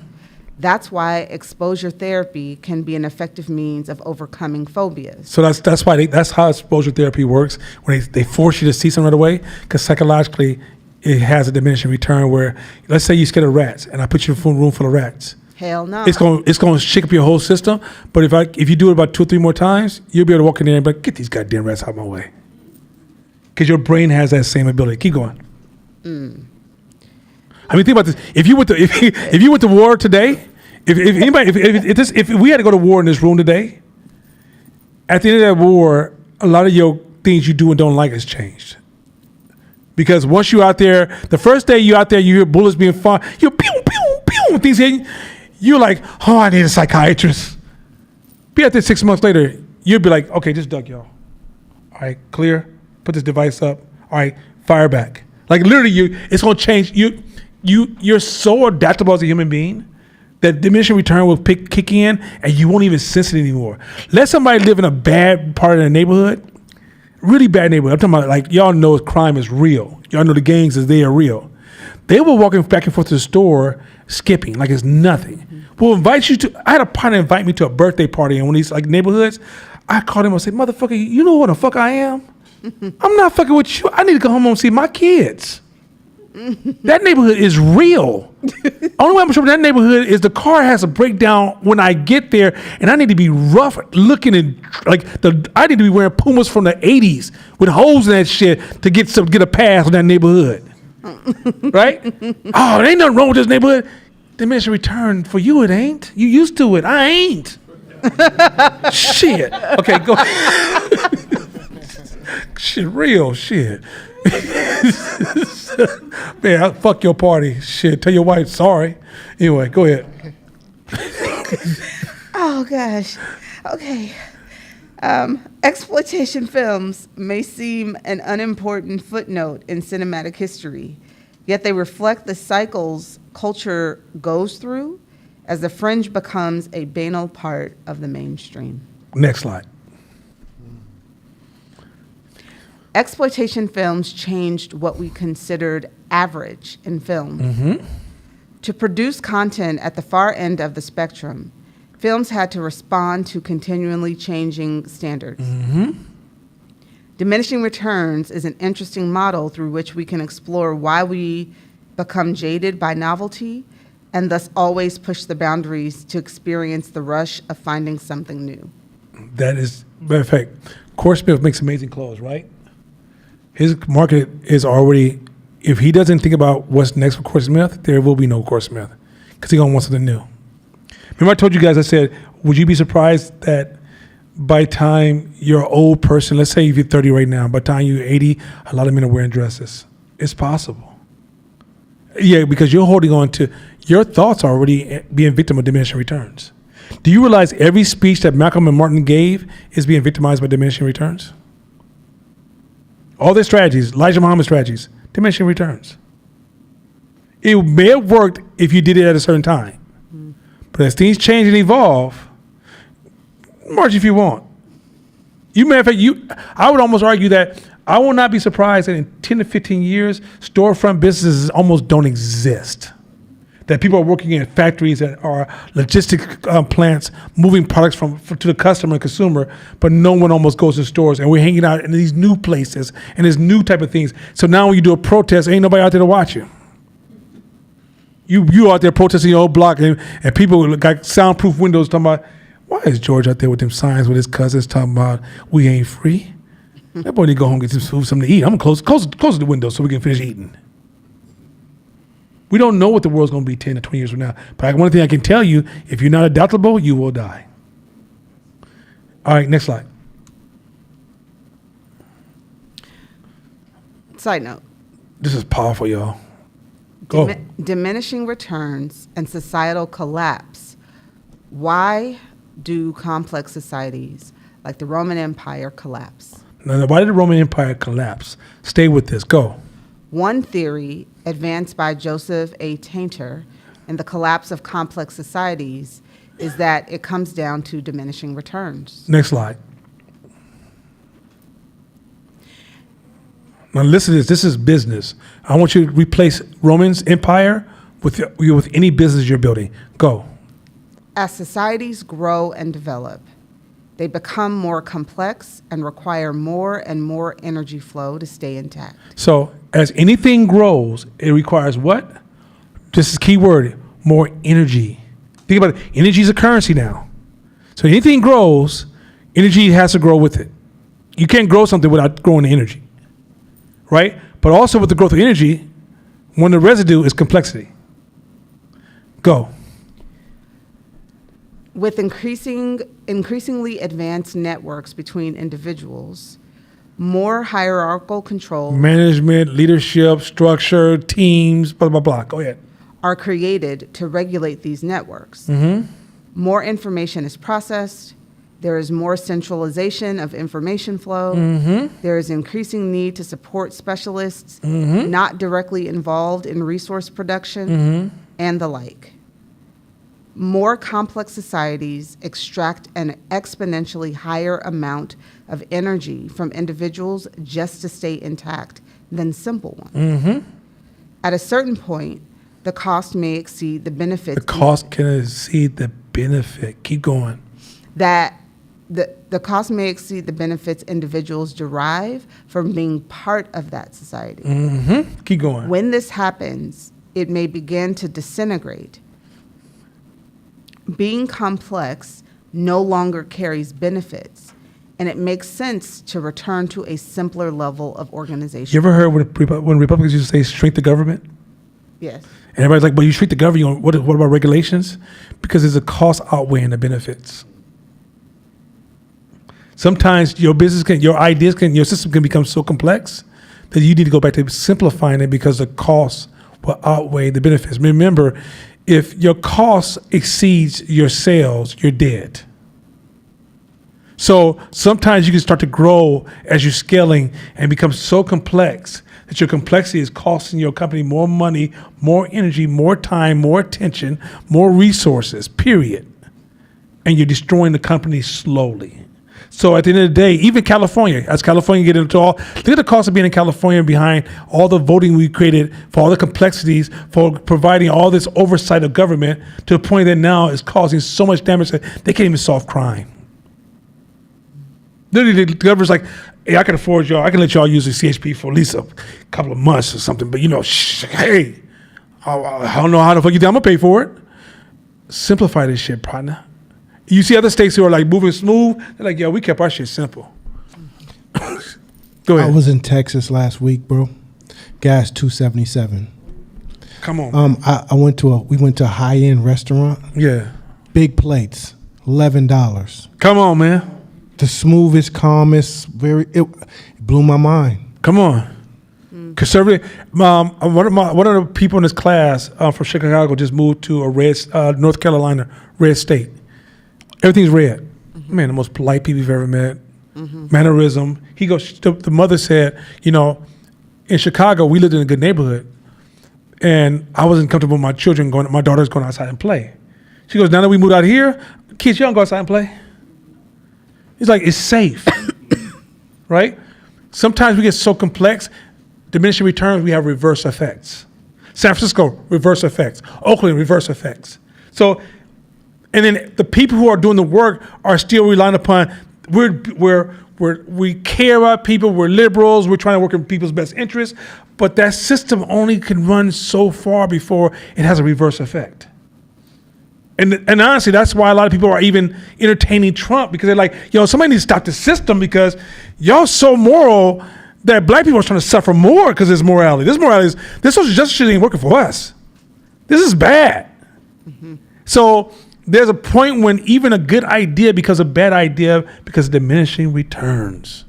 Keep next slide. It's almost done. Conclusion. But I'm just saying, I ain't playing with y'all. I ain't scared of none of you mother. Let's do it again. Let's do this. Let's go. Come on. I'm so proud of my mother self. You understand me? Beep, beep, beep, beep self. What? You don't put that goddamn microphone down. I'm trying to get the fuck out of here. That's a question for you before you leave. Don't get too happy. When you're I'm out of here. Go ahead. Let's just do this last question. Let's go. When your results consistently take a nosedive and your past successes seem distant memories, diminishing returns have likely set in. So let me say this again. When your results consistently take a nosedive and your past success seem distant memories, do you see how your past success becomes an ego? This is when your ego will portray the fuck out of you. Because what's keeping your past success alive? Your ego. That's like you being popular in school. You meet people who are like hella popular in high school and college, and they still want to be that same person, but when they go into the real world, diminishing returns. Whatever you was popular in high school, it don't work when you get to the big university. They look at you like, dude, why you even, who the fuck, what's wrong with this person? They got mental health problems? And they come out of college, and you was stumping and you go to a corporate America and do that shit. What the fuck is wrong with Joe? What in the... Oh, fire this screaming, barking motherfucker. Okay.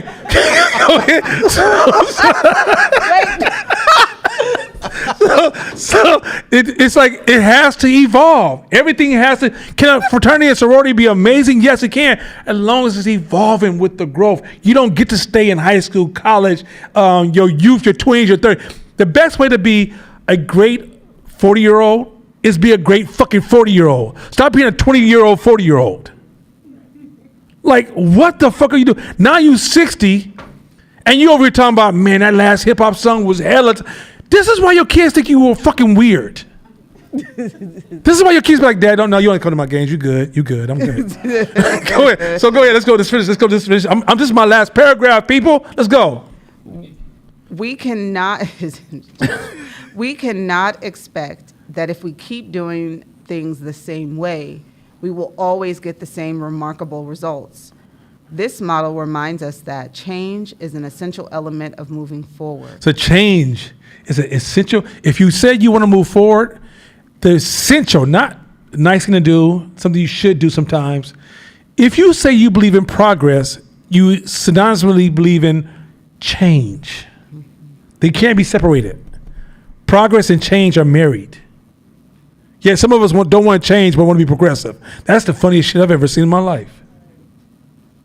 Cool, let's go. Even if it's not broken, there's always something to fix. So even when shit, your business is not broken, you're tweaking it, getting ready for the new change. You're not running a business to keep it calm. There's nothing in your life should be ran as calm. Even when your house is calm, your personal life is calm. You're like, what do I need to be working on next? If you just do the same thing every week, you should stop and be like, whoa, this is not good. This is not good. Something needs to change about me. Otherwise, I am going to start moving towards diminishing returns. Do not take pride in being the same. Do not take the pride in keeping things I just want to keep things stable. That's go back to what Court used to teach. That's scarcity traumatizing you to try to get back to a place where you're safe. But as you fight to be safe, you become irrelevant. Let's go. Don't let early success make you complacent. Don't make your early success, that's the hype theory. If you have early success, you have no place for complacency. If you have early success, don't brag about it. Stay humble to the game, because success is a continuum. It's not a destination. So if you have early success, don't buy into any of that shit as you found the promised land of methodologies, and as long as you stick to this golden methodology, you unlock the truth, and now you out here teaching people like, just do this. That shit's been gone, bro. Keep going. Plan for diminishing returns, and you just might avoid them. So when you're building your business, plan for it. When you move your life, plan for it. When you're with your family, plan for it. Meaning that you're already thinking about who we're going to be 2 years from now that's different than we are today. Me and Mashama stay in this space all the time. This is a conversation that we have once a week in one way or another. How are we going to be different than we were last week, last month? Remember I said, this is how I used to teach this a couple of years back. We used to say, if we're the same people we were last year, we failed. I tell all my employees, if you're the same person you were last year, you failed Phi Beta Media. So if you try to take pride in, well, I did good last year, yeah, but you're doing the same shit this year, and we're about to let your ass go. That's real talk. Because why? It's not because we gangster. We know diminishing return is a fucking thing. And you staying the same, after a while you go from something that's propelling the business to something that's anchoring the business. That being said, y'all get ready for that motherfucking Corey Smith now. He about to come to the mic. You understand me? So I'm about to go home. Don't be asking me shit. You can text me. I may text you back because I'm on vacation. You know how I get down. See y'all in New York. Peace. Wait, we got questions, Donald. Go back to that first slide real quick.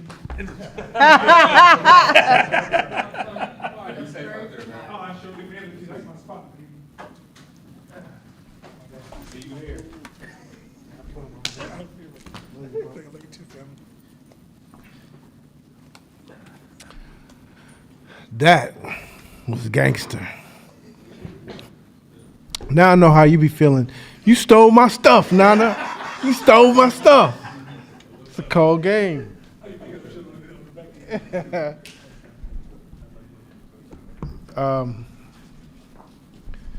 Yeah, let's go. Let's go to the top. Man, dope shit that was discussed. I was in Texas last week, first time in San Antonio, Texas area. I had a lot of assumptions and misconceptions about Texas. Being a California boy, Oakland, California boy. And Texas was cool. Texas was good. Polite as hell. You're talking about hospitality. Super hospitable. And the food was cheap. The housing cheap. The gas cheap. The city clean. And it was a culture shock for me. And that's bad. For it to be a culture, those things to be a culture shock to me. And the whole time they're like, "You from California? Man, I want to go to California." I was like, "No, you don't. You don't want to go to no California. Stay your ass right here, because this is refreshing for me to be here." And it when he was talking, I was like, "Damn!" It's so close to home for what I was thinking when I was out there, and how we try so hard out here to do the right thing for each other and to be better. In California, you got to stay here. We for the people, and we try so hard to be for the people. We fucked the whole place up. And the definition of diminishing returns drives it super home. So I love that. So we gonna get into some shit today. We're gonna have fun. This is gonna be a conversation, but it's also we gonna dive deep into one of the most important things about being an entrepreneur, and that's the insides of us, our emotions. So this is one of the most critical parts and pieces and phases of being an entrepreneur, which dives into you being a human as well. So it applies to your home life, but the book that we're diving into now is called Emotional Agility. And emotional agility is what I call what every black person needs if they want to play in this entrepreneur space. It is a critical piece. It's a fundamental piece. This is your Bible. Being that we are broken people. We're broken people. And as a broken people,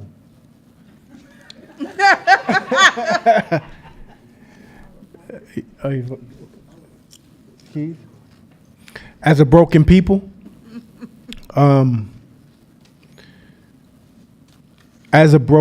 it's hard to make moves if we're not healed in an entrepreneurial space.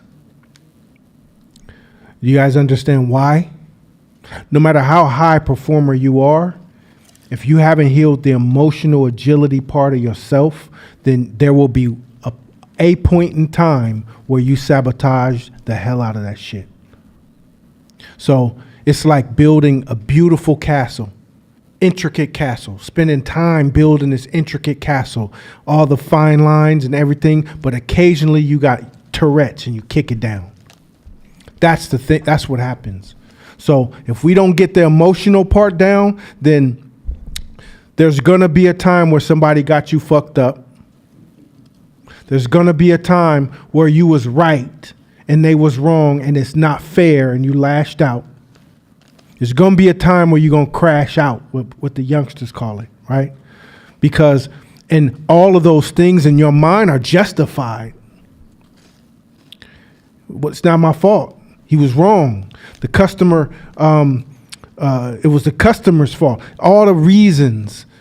And if you create yourself on a chart and you put yourself high on a chart in terms of high performance, but every 3 months you crash out. Every 3 months, right? Just chart it out. Every 3 months you crash out in some way. Now, most of us got angels, right? Most of us got angels. So when the crash out happens, something happens where we get our ass covered. Right? Whew, man, I don't know what I was thinking. He was talking crazy. I got out the car. I told him about himself. I said, I'll beat your ass. He tucked up under and drove off, and I got back in my car. There's a whole million other things that could have happened bad. But so that crash out, didn't happen. Cool.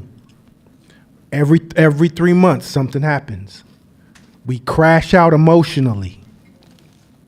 But one of those times,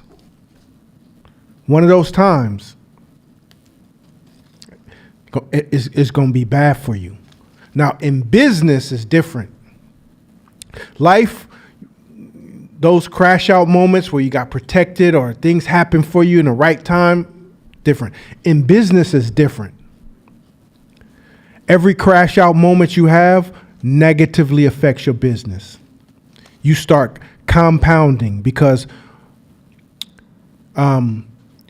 raise your hand if for every good review that you write on Yelp, you write one bad review. It's a 1-in-1 ratio, Tone? Yeah. No. How many people write way more bad reviews? They get up and write shit when it's bad, but they rarely write shit when it's good. Most of us. So most of us, if we ain't Tone, most of us write way more bad reviews when we not happy. I ain't fucking. Wait, you piss me off. I'm writing the company. We forget to do the positives. So when you crash out that every 3 months, what you're doing is you're creating diminishing returns in your business. You're literally diminishing your business because one person knows they can refer you to 10 people. And a negative reviewer is going to talk shit about you to 10 people. All it takes is an Instagram post. You know what? I just had an experience with @ToneVic. And he promised me this. And you know we like to exaggerate to get our point across. He lied to me and said this and this and that. And he promised me this and gave me that. Now, most people believe the shit they read. So now, even if they're unsure, they ain't fucking with you. You just lost money. So guess what? You back on your shit, P's and Q's. You doing your thing. 3 months later, again, you crash out again. So how long do you think you can last as a business if that's your pattern? That's why we need emotional agility. It's critical. It's literally the most critical thing we as black folks can have. I'll tell you a story. I don't know if I told you this. I told you a lot of stories. So I'm 2 years in the Courtsmith. 2 years. Don't nobody really know me in that space. So my son's still playing hoop. He's playing AAU basketball.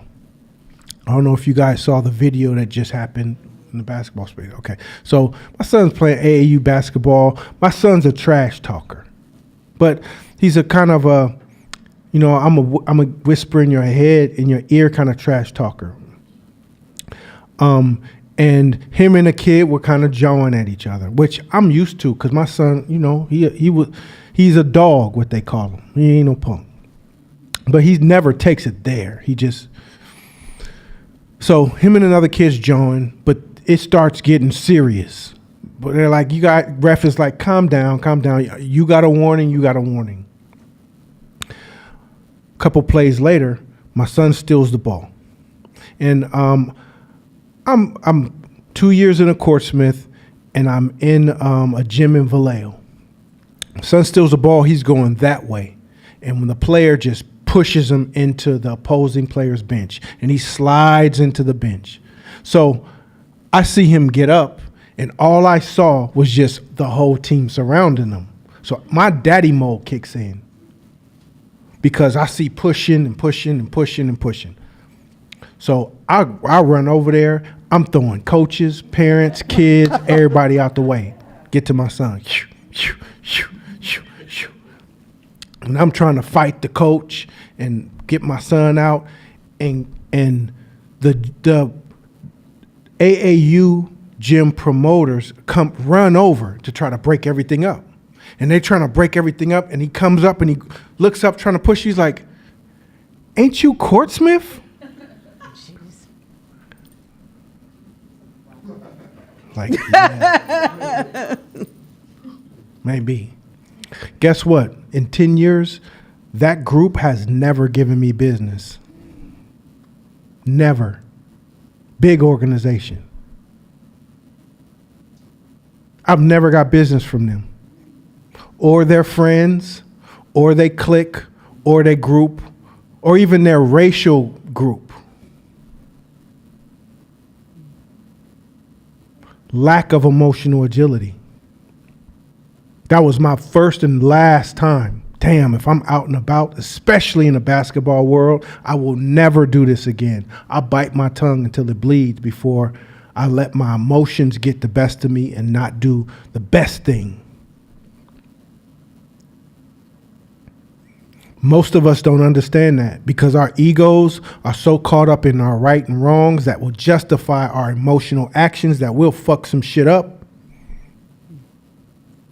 I'll blow this motherfucker up if I'm justified. In entrepreneurship and in business, it's a no-go. You got to be the bigger person. And that's one of the tough parts about being an entrepreneur, being the bigger person. I had to learn that. And sometimes I sat there like, this sucks. This sucks. I'm in the middle of a multi-million-dollar deal. And he's like, yeah, the first time we let coloreds in our school, we was... Coloreds? What you mean by coloreds? I'm fighting, and he's an old man. He don't even know he's saying anything wrong.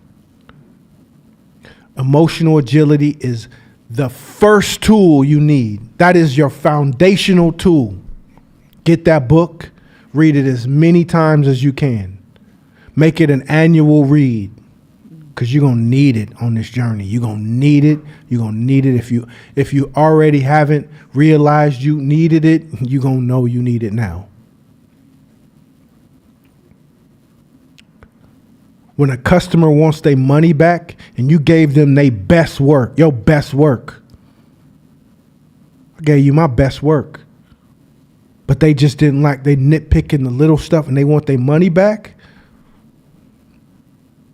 You're going to need emotional agility. So, a couple things before we get into the book, which leads into the emotional agility piece. Let's go. Never confuse struggle with suffering. Okay. I'm going to sound like a Buddhist monk for the first two slides. I'm going to get off the mountain. Some of us, a lot of times, we confuse struggle and suffering. We combine the two.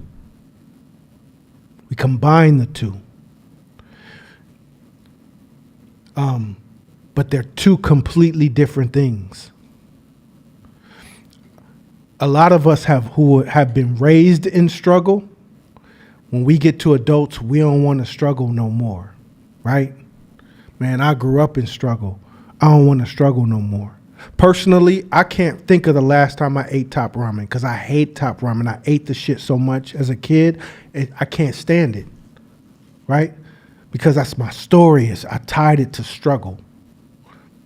But suffering and struggle are two different things. So I need you to put them on either sides of your hand. Let's keep reading. Struggle is external. Suffering is internal. Okay, struggle is external. Suffering is internal. Remember that.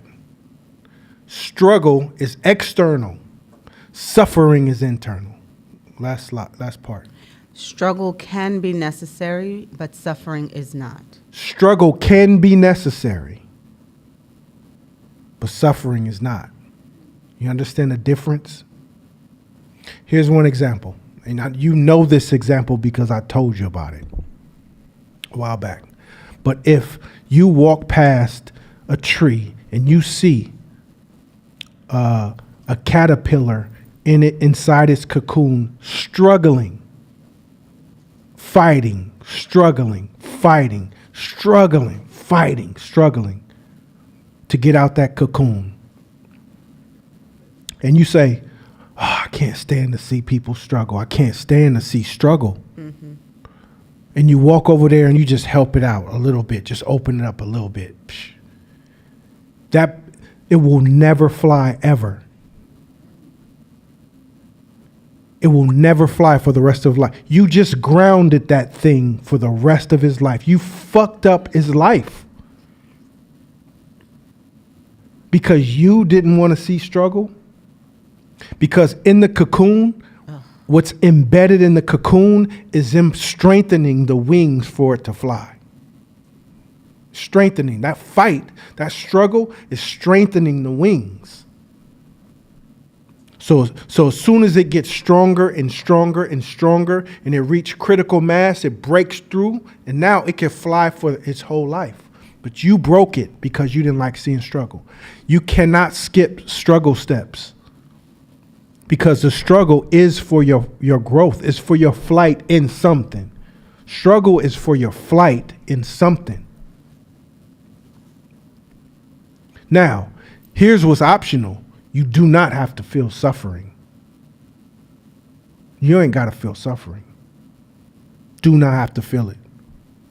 Because if you're saying to yourself, here's 2 conversations you can have with yourself. Is, why, God, why do I have to go through this? This is horrible. This sucks. Ow, ow, ow, ow, ow, ow, ow, ow, ow. Why me? Why am I a failure? Look at them over there. How come their life is better than mine and mine is not? You're comparing. You're paying attention to the pain. You're focusing on the pain. You're asking God an open-ended, weird question. Why? Why does this stuff always happen to me? You're suffering. You know the next step from suffering? Depression. Mm-hmm.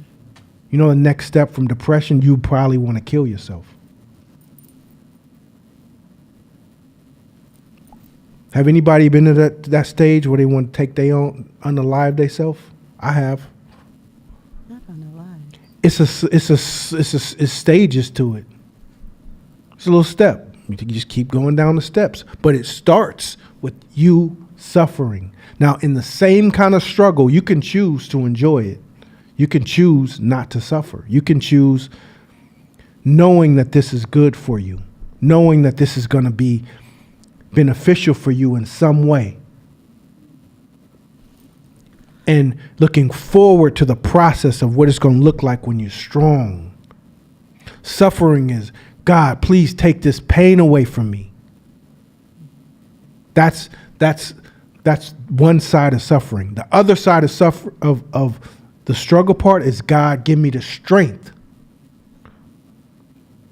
Help me to see. Help me to continue to get stronger. Once you get stronger, the suffering evaporates. The struggle evaporates. Struggle happens when you first time you guys really struggle is when the first time your parents put your ass on the ground. Now you can finally hold your neck up off your head, so now you can do that. But you're suffering now because you can't move. So your desires from your suffering causes you to start taking steps toward what you want. Right? Now realizing that your upper body's getting stronger. But I see everybody walking. I want to do what they do. So not realizing that you're climbing up on stuff and you're squatting, basically. You're doing squats.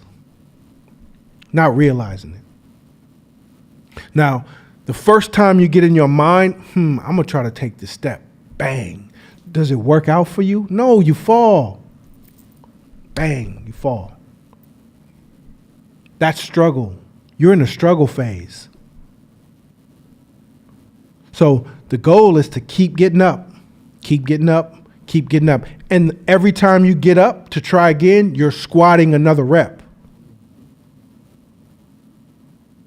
squatting another rep, and what you're doing essentially is strengthening your quads so you can walk now. Once you're walking, the struggle's over.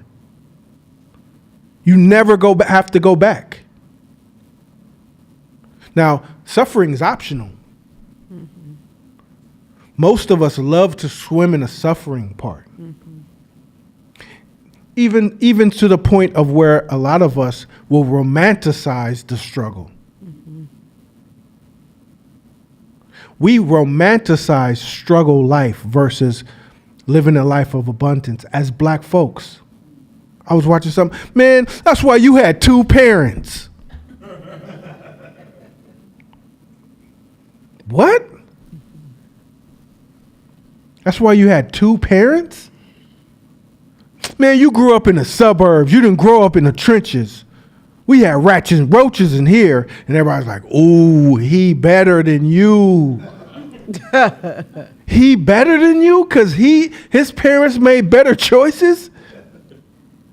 We romanticize this bullshit.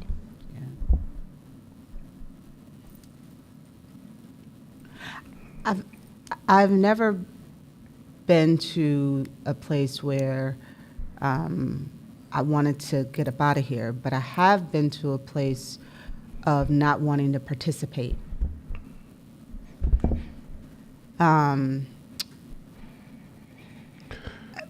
Which is a weird place of not really making a decision on if you want to get up out of here or stay here. you just kind of sitting there, and it's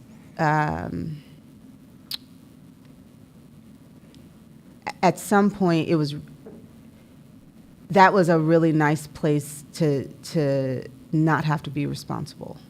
Mm-hmm. Right? It was a real nice place because I wasn't exactly being in struggle. Like I could tell myself that I'm not that, right? So you don't make a decision to get up out of here, but then you're also soothing yourself with this like struggle light, right? So you just stay in the loop, and you don't have to get out of it. And at the time, I didn't realize that was a place. Mm-hmm. So I don't know exactly how I started to be like, wait a minute. I guess it's like I started to see other people moving, and then realized that I wasn't that I didn't have a whole lot of momentum. Whatever it was barely moving or it was hella slow. Mm. And that was kind of the thing that helped me see it. Like I saw other things, but I feel like I was in this place. And I was still learning a lot. I was still doing a lot of things. So it's like it's not that there was nothing incoming. It was just no action. So there's lots of variations like that, right? Especially depending on your fight, flight, or freeze response. Mm-hmm. So some will just bury their head in the sand. I don't want to feel this pain no more. Bury. Right? Not realizing that the rest of their body is still out. Like, I can see you. You know what I'm saying? Some do it through drugs. Mm-hmm. Some do it through alcohol. Some do it through food. There's various ways to get out of your body. Mm-hmm. Sex. Mm-hmm. Various ways to get out of your body. Being busy. Mm-hmm. Super busy. Always going. Because if you sat still, you lose your mind. Mm-hmm. Mm-hmm. And you were by yourself, you lose it. So it's various ways that are what you call suffering light, right?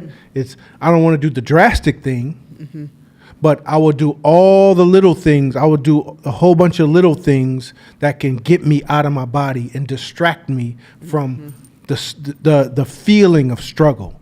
One thing is for sure, if you are in business, you're going to be struggling all the time.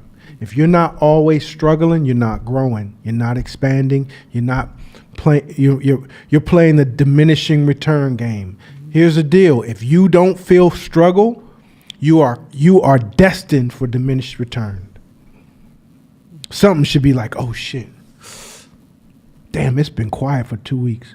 Damn, what's going? Always, you're either growing or you're dying. So the growing part is the struggle. Do y'all get that? The growing part is the struggle. Name something that grows that doesn't feel pain. When you grew, them limbs hurt. Did they not? When you grew, them knees hurt. There's nothing that grows that don't hurt. So we are always going through that struggle piece. But you're struggling up. Struggling up. Remember that. If you were like, my life was so traumatic, I had to struggle so much that the rest of my life, I just want to live in my own mental paradise. This entrepreneurship shit ain't for you, cuz. It ain't. It ain't.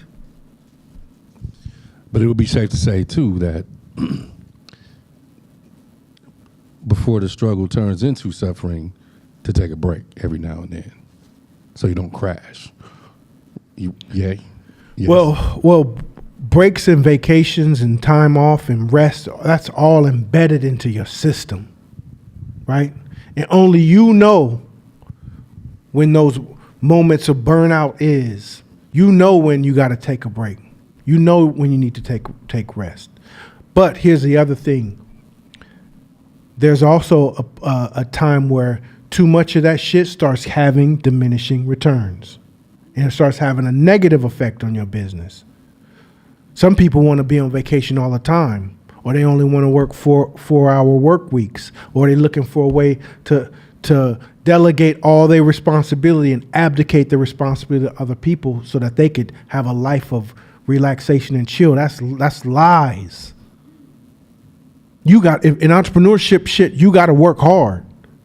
And you got to work hard until you scale, and then you start delegating those tasks in a responsible way. Then there's times where you can fall back and just run the strategy and systems of the company. But that has to be well thought out. It can't be on a Monday, you know what? I'm tired. I'm not going to work today. It's a me day. Tuesday, it's a me day too. You know, I deserve that. And you doing that shit all the time. Man, that shit, we used to call them poodles. You a poodle. You ain't for this. You a poodle. This game ain't for you. So understand. So once you know how to once you understand the separation between struggle and suffering, then you can sometimes look forward to the struggle. You can play mental games with yourself when you're in struggle. When you're struggling, you won't get the extreme is like David Goggins, like, yeah, I love this pain shit. Feels good. Hit me again. Yeah. Like that's some other shit, right? He on that stuff. That's the extreme versions of that. But if you look at it from that microcosm, he's trained his brain to enjoy the pain because he knows it's going to make him stronger. It's going to make him better for the next go round. Any other questions on that? This is some fire shit. So are you saying that they don't have to coexist, right? Like you can struggle without suffering, and you can also suffer without a struggle, like mentally, emotionally, just be in a place of woe is me, and you're not really externally going through anything. Is that? Abso-fucking-lutely. So that's the point. You can suffer without struggling. Right. My dad bought me a Nissan instead of the Benz that I want. Right. My life is over. My life is over. And mind you, her feeling of suffering, you can't tell. It's the exact same feeling of somebody suffering in a concentration camp. It's the same feeling. Ain't that crazy? Mm-hmm. Because suffering is a choice, it's a button. Now, there's a book by Viktor Frankl who was in the Nazi concentration camp. Mankind's Search for Meaning. And he was a psychologist while he was in the concentration camp and wrote a book about his experience. And basically the crux of his book was about those who chose to suffer and struggle and those who chose to struggle and not suffer. And have a positive outlook and see the world from a perspective of what they were going to do when they got out. And you know what he said in that book? So you ain't got to read it. Or if you want to, you can. But he said, in my research, I found that about 1 out of every 25 people will get picked from the crowd to be exterminated on a consistent basis, right? And he said he would go do interviews to everyone. And he said the 1 out of 25 were always the one who was complaining, crying, and suffering. It's so bad. I'm not going to make it. Oh, this is horrible. I'm not going to make it.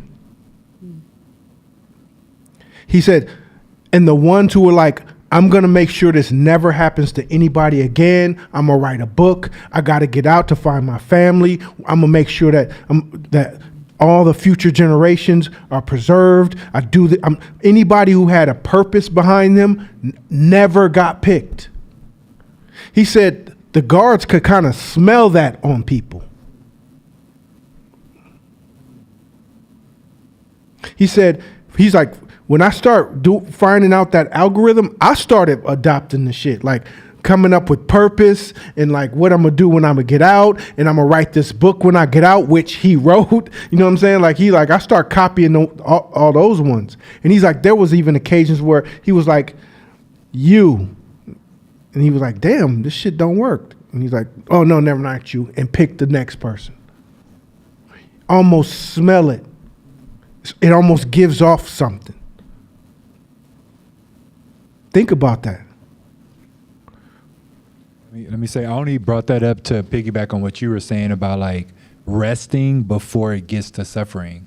Just to know that sometimes you can go through immense struggle and not even reach a breaking point because you separated the two. So I just wanted to bring it full circle to what you said. As we were describing the difference, I was going back to when we used to talk about systems 1 and 2 thinking. Mm-hmm.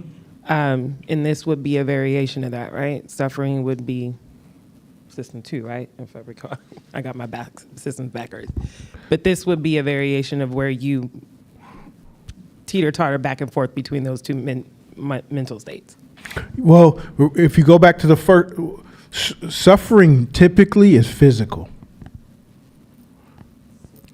Struggle typically is physical. Suffering typically is mental, right? You're going through something. You're struggling with something. My money ain't right. My relationships is going bad. I'm going at it with the ones that I love. My children are having problems with. My business is this. Struggle is external. So systems 1 and systems 2 thinking is different from those two. Systems 1 and systems 2 thinking is the tools which you use to handle those things. Systems 2 thinking is your analytical brain that says 5,000 times 5,000 equals.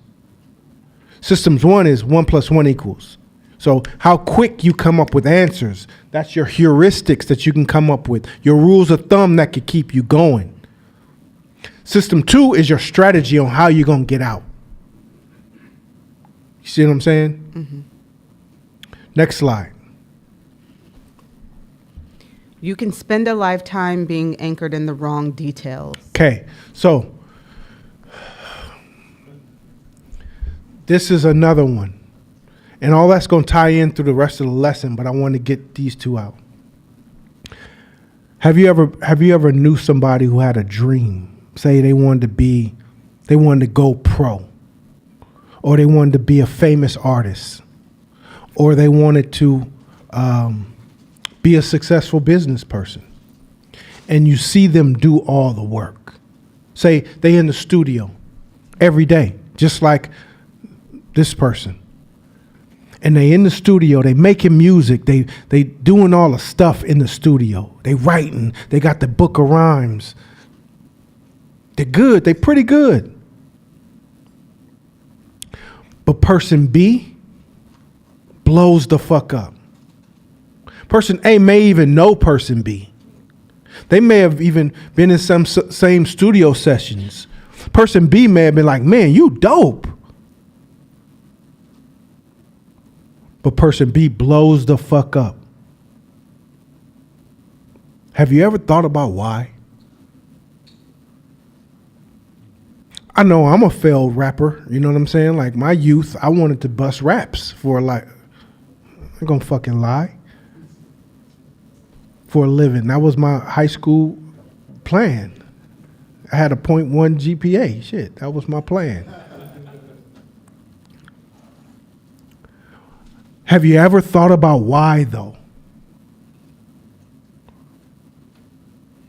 And one of the major reasons in business and in life and overall, a lot of the times it comes down to you can spend your whole life being anchored in the wrong details. What are you focusing on?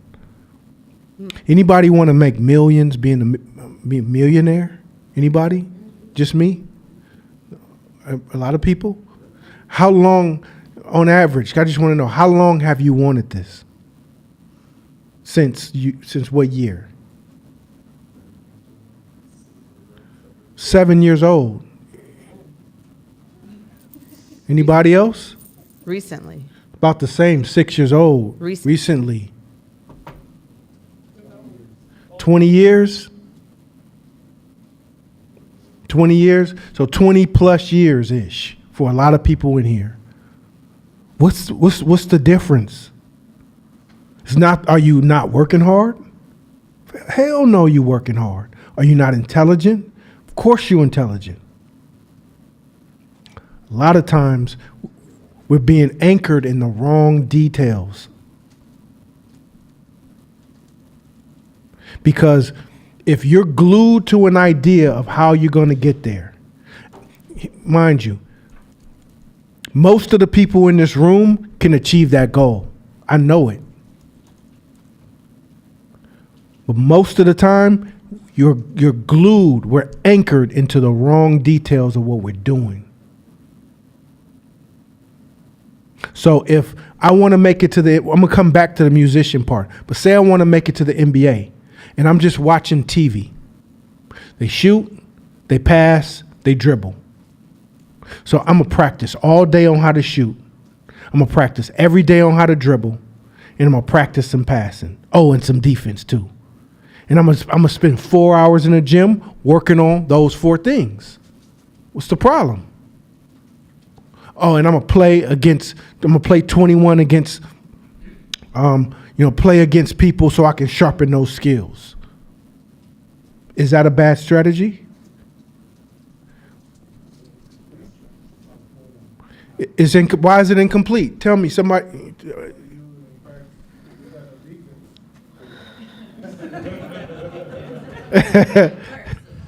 Yeah, I said it was incomplete because first of all, you're not working on any defense, and then you're also practicing those things as separate elements instead of it being like one game. It's incomplete. How come nobody told me? I'm 7 years in. I've been doing this shit this whole time and nobody told me. And the basketball window is this small.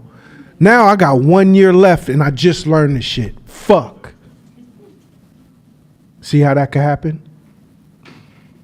Meanwhile, his dad played D1 college. He know the blueprint. I will eat his son up in a one-on-one every fucking time. But he knows the blueprint to get there. While I'm watching and doing N1 moves, he's teaching them footwork. Footwork? Fuck footwork. I'll get the footwork when I'm doing my N1 moves. Not realizing footwork is essential. Guess what coaches and scouts look at? How come nobody told me about footwork? He's teaching his son passing lanes and reads. They don't tell you about reads and passing lanes when you're watching the NBA. So the way his son passes, it's beautiful. He can read the floor with these angles that look like he's drawing them with these lines, and I know nothing about that. I know that when I get on the floor, I get oohs and ahs, so I must be doing something right. I can't understand why I didn't make it. It's not fucking fair. Meanwhile, he gave him the blueprint, the baby steps, the right details. He not eating sugar. He got his son on plyometrics. He got him working out, not with weights, but stuff that will boost his vertical leap and that will give him the energy he needs and the strength he needs on the court. So I get in a real game, and because I got all these handles, I ain't worked out. I get pushed and I fall. Why is he not falling when he pushed? Because he had him in the gym quietly this whole time, getting stronger in the shoulders. It's details that invisible to our naked eyes can fuck us up. And if you invested your life into it, you just wasted. Oh shit, it's just so heartbreaking to waste. Just wasted it. I see it all the time in basketball. It's my world. And I tell a dad, hey, you training your son? Yep, I'm training my son. You want him to make it? Yeah, he gonna make it. Well, hey, did you play? Nope, I didn't play, but I know what to do. Fuck. I know what to do. You should probably get him a trainer. I know. He's my son. I know my son. A lot of us do that in all aspects of our business. When I was managing artists back in the day, local celebrity, popular artists in the Bay. What I didn't realize is, while some of my friends were just in the studio all day, living in the studio, getting better as a rapper, all living in the studio, just getting better, honing their craft, thinking that I'm gonna make this best song and I'm gonna give it to a DJ and they're gonna play it and the whole world's gonna open wide up for me and I'm gonna make it. My other partners over here is walking in the radio stations with money. Here. During the day. Here. Man, why he playing this song 3 times in a row on KMEL? Then that night, go to the local DJs, to all the clubs. Here. Now that same song's being played at the club that night. Then all my stripper partners, you're going to play this on your set. Here's 50. So the radio, the club, and the strip club is all playing the same song at the same time. Now I'm at the studio session. When you go to the studio, you thinking about making the best song. When I go to the studio, I'm going to all the other rooms and politicking with all the other artists saying, hey, we should do a song together. Now you featured on 3 other artists every time. Now your name and your buzz is getting out there outside of just you. So now when there's critical mass on a song, you're like, I'm better than him. You was focused on the wrong details. Because you was stuck on your way to make it. Your way. Fuck your way if it ain't working. Fuck your way. Goes back to ego. Guess what I'm also doing? Any artist that's coming out of town, because I've plugged the DJs, the radio station DJs so much, they call me, hey, Rick Ross is coming. Won't you slide through, hang out with him, come through the radio station. Guess what I got a big bag of frosty weed in my pocket as a gift. Here you go. This is California, it's Oakland. Oh man, I appreciate that. Oh, this is some good shit. I'm gonna call you every time. Now we friends. I'm giving you the blueprint, by the way. Now we friend. Now, what does any of this stuff have to do with actually making the music? Very little. Now I got a picture with me and Rick Ross that I can post on Instagram, and he comments, "Man, hey, I appreciate you for the love, bruh." It's beyond bussing raps. So why are they making it and why am I not? Because you have to look at what details are needed to go into what you do. Find the people who have the blueprint who did it, and make sure that you're focusing on the right detail, the details that are winning for you. We honestly, we all raised our hand. We all want it, and we've all been wanting it since we were 5, 6 years old. That's my car. That's my house. What's the difference? Details. What details? You can only focus on so many details at a time. What details? Well, I'm going to go to college. Well, I'm going to get a degree. Those details have outcomes to them, right? And they can work or don't work. It depends on the industry. But if it works, dope. If it doesn't work, don't suffer. Just move. Figure out what works. And you guys are doing it. Find somebody who has made it work and get with them. Fucking get with them. Talk to them. Interview them. Hang out with them. Find out what's going on so that you can align your details with their details. When I was stuck at $50K a year and I came across a $100K a year person, I was on his head. What are you doing that I'm not? And when I became a $100K a year person and I met a $500,000 a year person, I was in a gym when he was in a gym. We was working out. Mm-hmm. What are you doing? What's your rhythm? What's your routine? I'm not my ego. I don't give a fuck. I need that. And when I met a $20 million person, come on, blood, like, I'm your partner. Let me go buy you drinks. Let me go buy you lunch. I need to be where you are. I need to soak in whatever game you got to give me on a consistent basis. You can't come up with it on your own. If you want to be a millionaire with ideas that you came up with on your own and you've been doing it this long, you're fucking up. You ain't got it like that. None of us do. The game has to be passed down. It's too complex. And there's too many details in the game. How will we know? Now, some of it's the lottery game where you're walking in the store and somebody's like, hey, you're handsome or you're beautiful. I just happen to be the editor for Vogue magazine. Do you want to be in? Most of us want that shit. We want the lottery. We want the Willy Wonka effect. We want to be picked. That shit ain't gonna happen. You gotta pick your motherfucking self. Or you put yourself in position to be picked. The best position to be picked. Does that mean you can't manifest some things? Of course you can.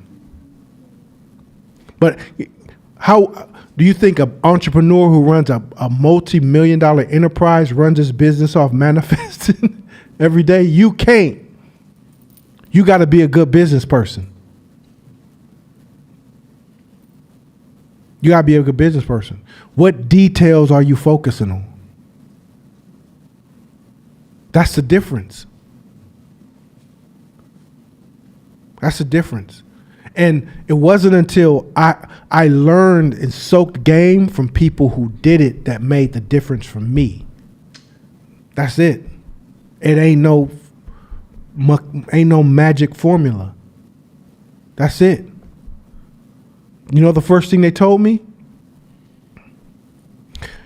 You want to be a successful business person and you still getting out the car trying to fight people? Ain't gonna work. You still at 24-hour fitness Bayfair getting in fist fights and getting your face punched? That's not gonna work. Fix that first.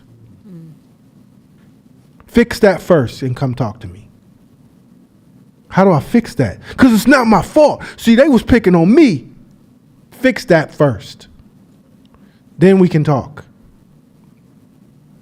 I interned. I'm in my late 30s interning at a wearable technology company for 1 year. That means work for free. Work for free. I had a $1 million company, not multi. I'm be exaggerating if I say that. I had $1 million company before I crashed, and in between that, before this company, I became a designer one for a clothing brand. I want to learn the game because he got it. He got what I don't got. So he think he just got a little designer. I'm designing shit for him. The whole time I'm watching how he runs his business. Damn, that's where I fucked up. Oh, you use that software? Got it. This is how you negotiate? And soon he like, hey, come here. You ain't no designer, huh? I'm like, I don't know.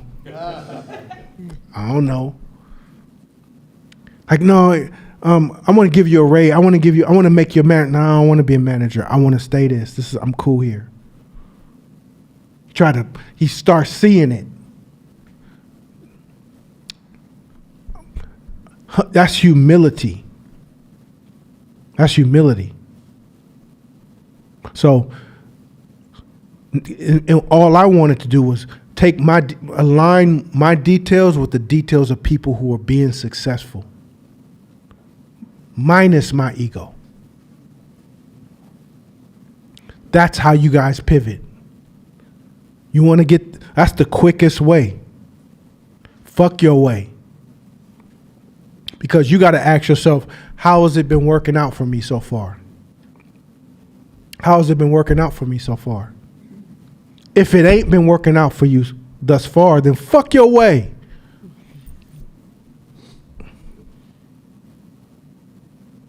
Get with somebody who got a way. It's better than your way. When I had an EBT card in my wallet, I'm willing to divorce any belief idea that I had.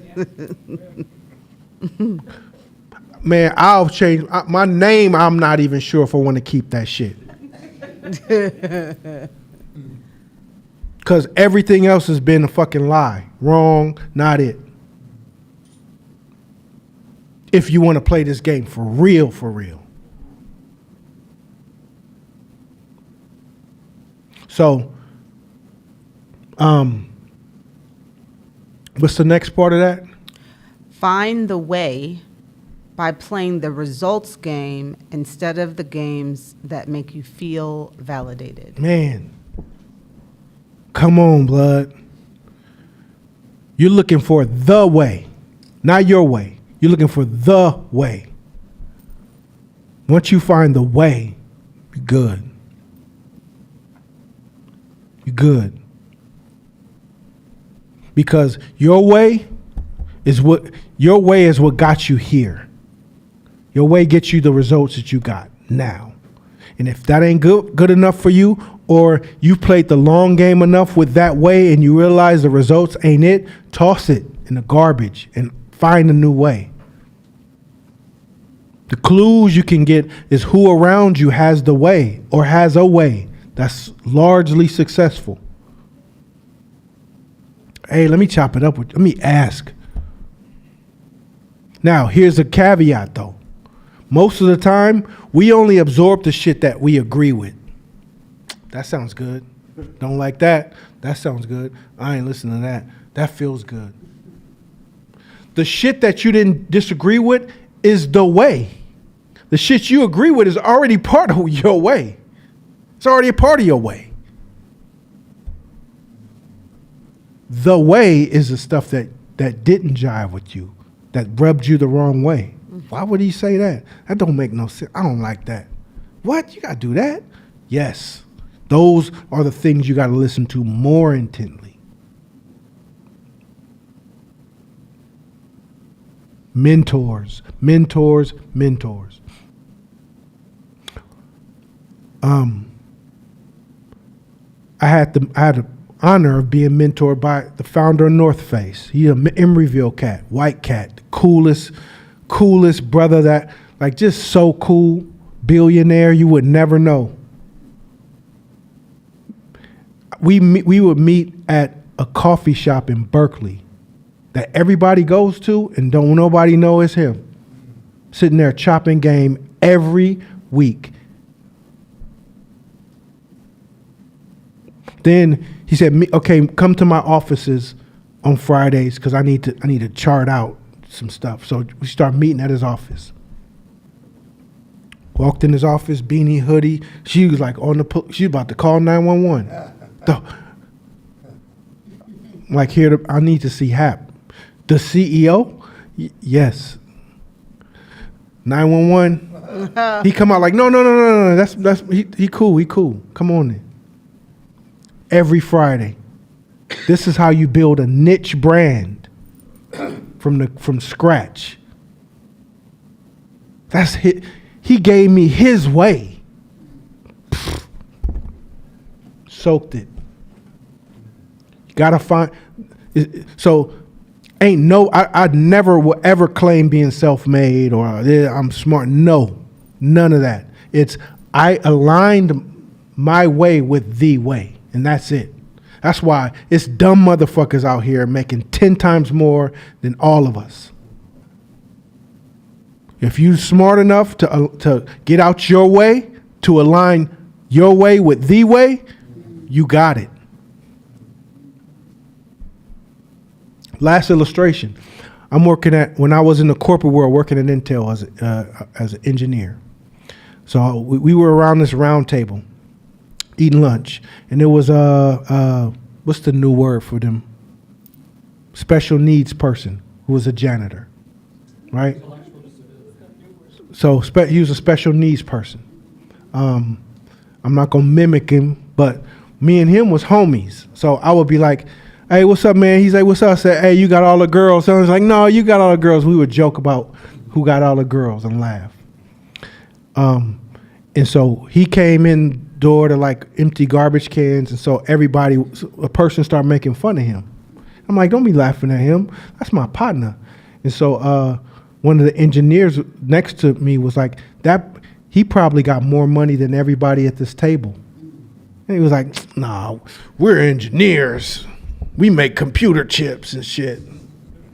He said he'd been here 15 years and he's put 10% of his check in the Intel stock for 15 years and never touched that motherfucker. And it's split 6 times. And how many fucked up business ideas have you guys had in 15 years that you took the money out and tried and failed and your account is at $20,000? He a millionaire right now dumping garbages. And he's special needs. You ain't got to be genius intelligence to have your way. You just have to know the way. His way was just not touching shit.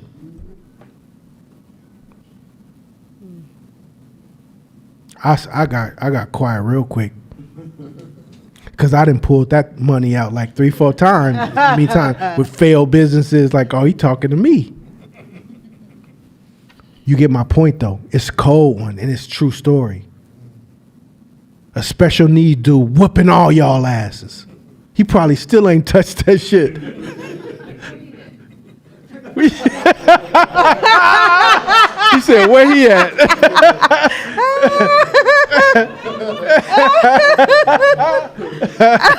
I ain't mad at you, sister. You aligning your way with the way. You feel me? Watch a lot of wrestling. All right. Any questions on those two before we get into the emotional agility part? That's some deep shit, though. Ain't it? Ain't it cold? All right. Why emotional agility? We are all hooked. We have normalized a damaged culture of stimulus and response, where we feel entitled to react based on our emotions rather than choosing the best option. So if you in your fours, and as that's your number as your age, then you've watched this society over time deteriorate with this methodology. The ones that are hooked, it compounds in a negative way down to who can continue to be worse. I have a bully, I'm gonna go fight the bully. The fear of fighting the bully was the emotion. Now it's just the fear of having the bully. Now it's the fear that bullies exist. We get weaker and weaker and weaker as a society. Less and less things hook us. So our culture's damaged. And so as humans, we're in a stimulus response culture, period. Meaning anything that stimulizes us, we respond. That's how we work, stimulus and response. And so once we feel entitled to react based on our emotions, we used to say, hey, you being too emotional. Now it's okay. Mm-hmm. You could justify anything as long as you can remember the emotion that you were feeling at the time that it happened. The lady said, in an interview, she said that, no, not in an interview, the girl who fucked the national anthem up. She said, hey, my apologies, I was drunk. Oh, you were drunk? Okay, no problem then. Oh, you were drunk. There was a Supreme Court justice judge woman who was caught on camera trying to just saying racial shit to kids that was at a party fighting, and she was being a mom at the time, right? But she was on camera, and she was just saying things that a Supreme Court judge wouldn't be saying. She said, I was in a mom moment, and I was traumatized by the event. Oh, you were traumatized. You were in a mom moment. Okay, well, never mind then. As an entrepreneur, we don't got that luxury. You can lose your whole business by being hooked. You can lose your whole business by being hooked. All of it. Gone. You ever heard any stories of that? Where somebody was caught on camera, and the next thing you know, he got 1 million negative Yelp reviews that next morning, because when black women mad at you, boy, they will come for you. All his business disappeared. And now he's back on camera begging for forgiveness. You got hooked. So this is why I was saying what I said before. We got to get really good at getting unhooked. We got to get really good at getting unhooked. Or all the stuff you worked for, down the toilet. Down the toilet. Gone. Bye. Next slide. Let's examine some emotions. Okay. Now, I want to see, get some participation audience-wise here. These emotions that you see on the screen, which ones just resonate with you the most? Revenge. Ooh, I'm going to stay away from her. I'm going to stay on your good side. She got revenge is one. Grab a mic, though. Grab the mic.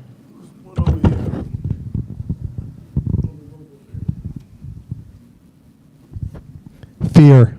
Fear. Fear is a common one. Anybody else? Worry. Worry. Doubt. And doubt. Belief. Anger. Anger. Belief. Jealousy. Jealousy. Overwhelming. Overwhelm. Yeah. And guess what? Optimism, but maybe I should say something negative. Optimism. Optimism. Okay. Now here's the deal. This is real. We ain't fucking like this. Ain't like we gonna sing "Ring Around the Rosies." Like, this is real life. And the more honest you are, that's how then it helps me understand and be like, damn, I'm in the same boat. I feel I have the same issues. It allows us to really connect with each other on a real level. But you make a great point. You make a great point. You know what that point is? Most of us humans, we swim around in the negative spaces. Mm-hmm. We way more than we swim around in the positive ones. That's what a broken people looks like. So that's why emotional agility is needed on the path to healing, to get to that side where you're more on the positive spaces. Like, it's hard to be positive. Think about it. If, Tone, I come up to you and I got a pencil and I stick my pencil in your leg and I say, Tone, how come you ain't smiling? It's still stuck in your leg. How come you ain't smiling? What's wrong, Tone? Why you always negative, Tone? Most of us got that equivalent of something that's happened to us stuck in our psychology. So then like, man, why y'all so negative? Why you so quick to get mad? Why you so quick to get angry? Man, because my anger's been up here. It's right here, motherfucker. So of all the shit that I've gone through and that I'm experiencing, it's right here. It's been here this whole time. It just took you to fucking push it over the edge. Healing is we take it out. The pain, the anger, all that subsides down. Now you back down to zero. So then if something irritates you, you got more space between stimulus and response. Versus you ain't got a lot of space because you're already in pain. How can we expect to build a business like that?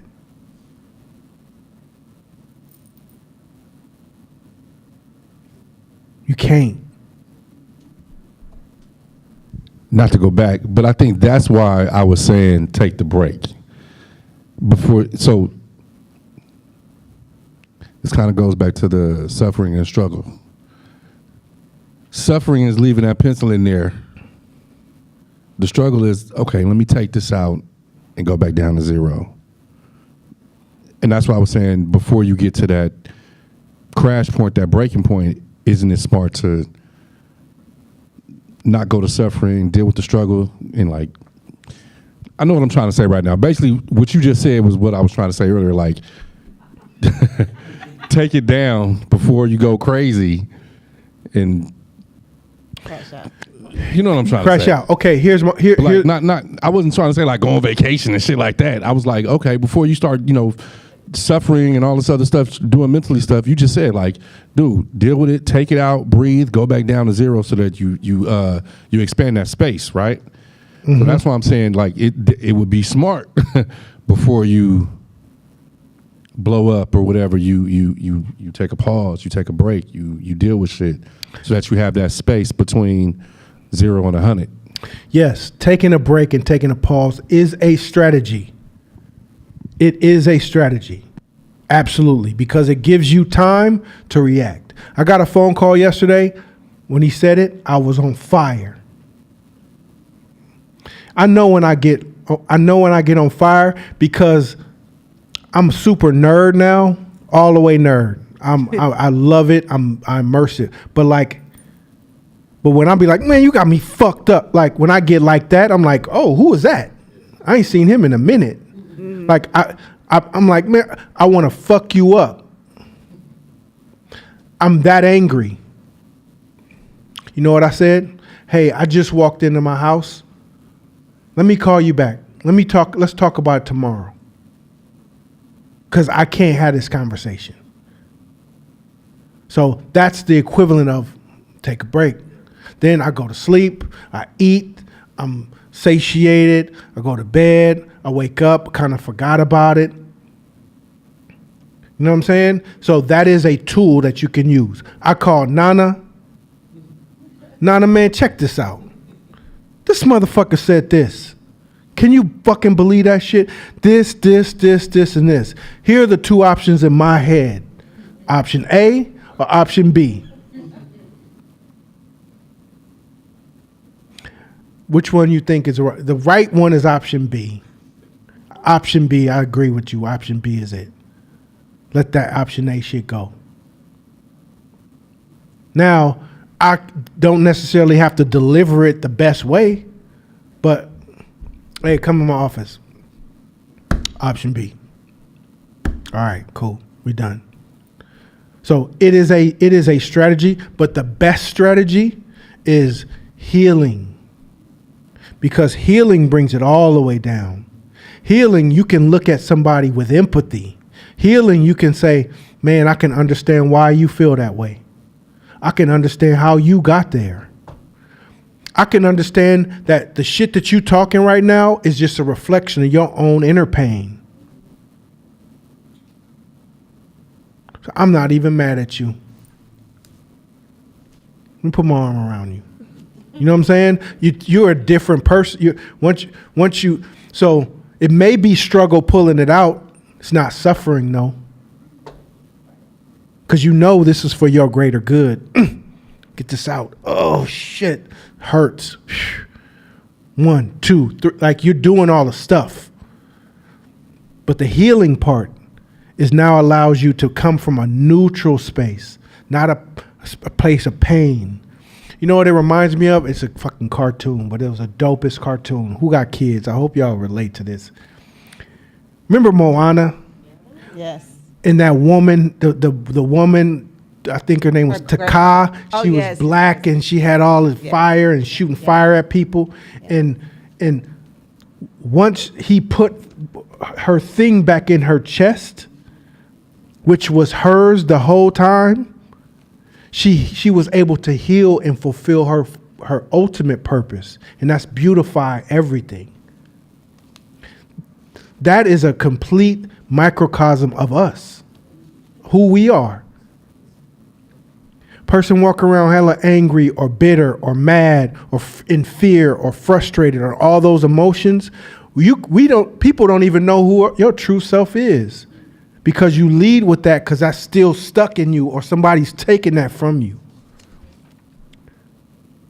Like, you ever be around like some street dudes that people was just scared as fuck? They scared as fuck of this dude, but you've been knowing him as a kid and he goofy around you. Like, what? His name ain't Scar, that's Terrell. We play video games all the time and like we watch SpongeBob to get like, you got a different version because you've been around before the pain. You see what I'm saying? So people don't even know that version. But we are all little mini versions of that. So that's why emotional agility is important, because on the road to healing, you're going to need this if you want your business to thrive and succeed. Now, fortunately, I was able to continue to grow my business from that incident, but I learned it was a costly one. Never again you gonna catch me slipping like that. Hey, I'll do whatever I gotta do. Get the hell up out of there.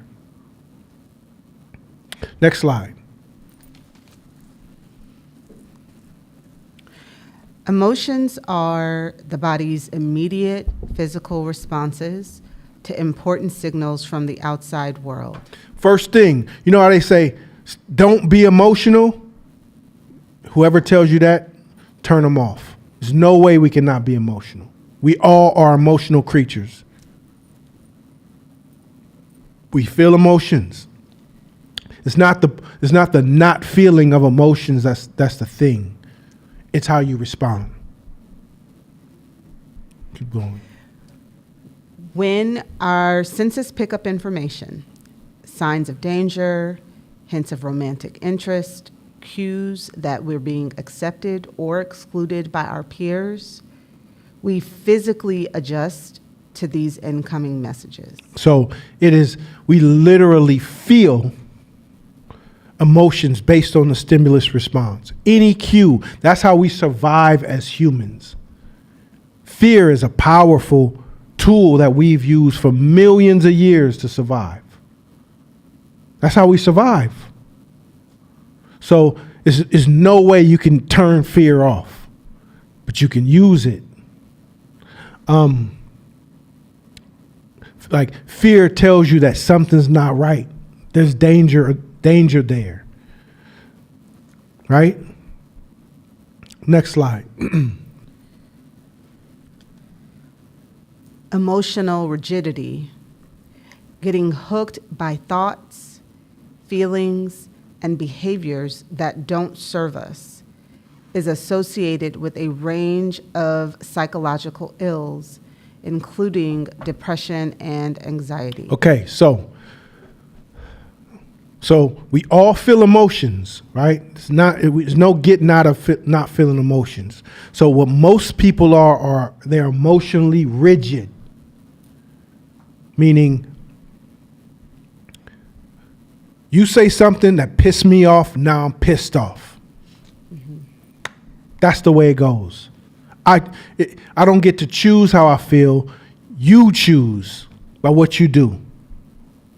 If you cut me in line, I say, bitch, and you can hear it, what you say to me? Because your rules about what happens when somebody calls you a bitch are already set in play.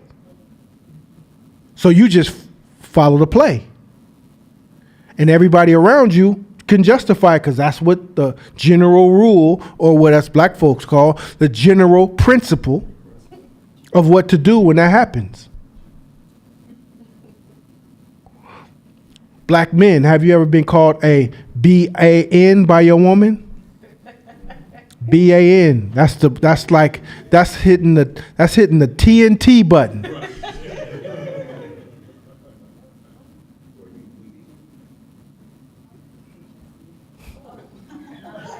Right. And most women know that's where I don't go, right? Because you just hit the nuclear button. Anything can happen after I say that. At that point, right? Why do we all know this? Because it's written in the book of general principle, right? So all of our emotion, stimulus, and response, all our stimulus and response actions are already scripted for us. Already scripted. So what that is called is emotional rigidity. We're rigid. We're sticking to the script, to the code. That don't work in entrepreneurship. That don't work in entrepreneurship. Because there's no physical repercussions to fuckery in entrepreneurship and business. They just sue you. You can't smack nobody around. You can't beat nobody's ass. None of that. Physical prowess and strength and ability does nothing in entrepreneurship. It's I'm gonna sue you. When I was in downtown Oakland in that building, and the new owner came in and he did all kind of fuckery. I wanted to choke the shit out of him. I didn't. Emotional, I couldn't. Because in business, it's all bad. You just had a crash out moment, and thereby everything's out. You have to maintain. You have to maintain.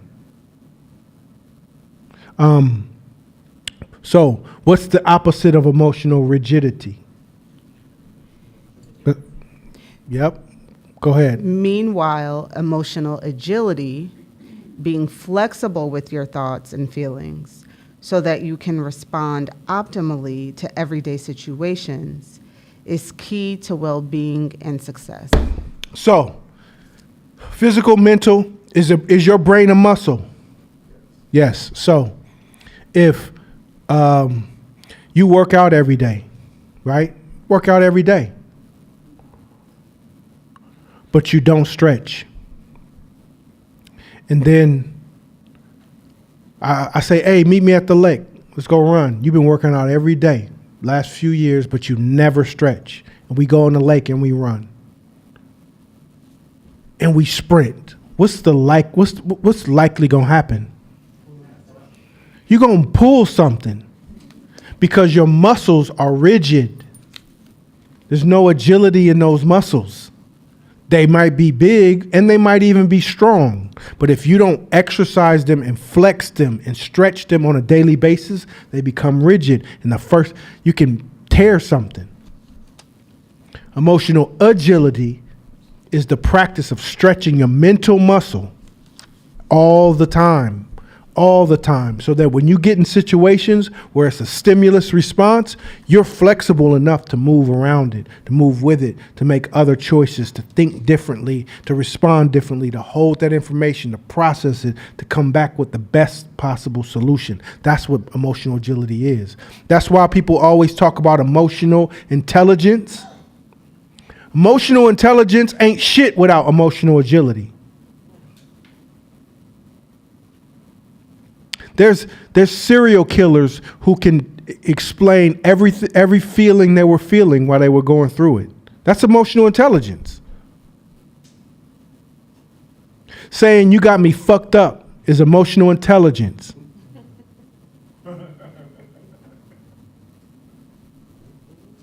I can't stand you right now. That's emotional intelligence. You accurately expressing the feeling that you feel is emotional intelligence. What's that going to do without agility? But it's a buzzword right now that's going around that means nothing. Okay, yeah, I'm able to explain how I feel, but I still am about to do some dumb shit to you. Emotional agility is saying, I want to do dumb shit. Take a break, but think about it, and I'm going to come up with the best solution. The solution where I win. You feel me? Next slide. Between stimulus and response is a space. In that space is our power to choose our response. In our response lies our growth and our freedom. Now, this is probably one of the coldest lines here. This is the difference between this.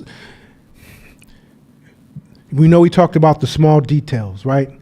Is some of us focus on the wrong details. Some people want to be right. Some people want to win.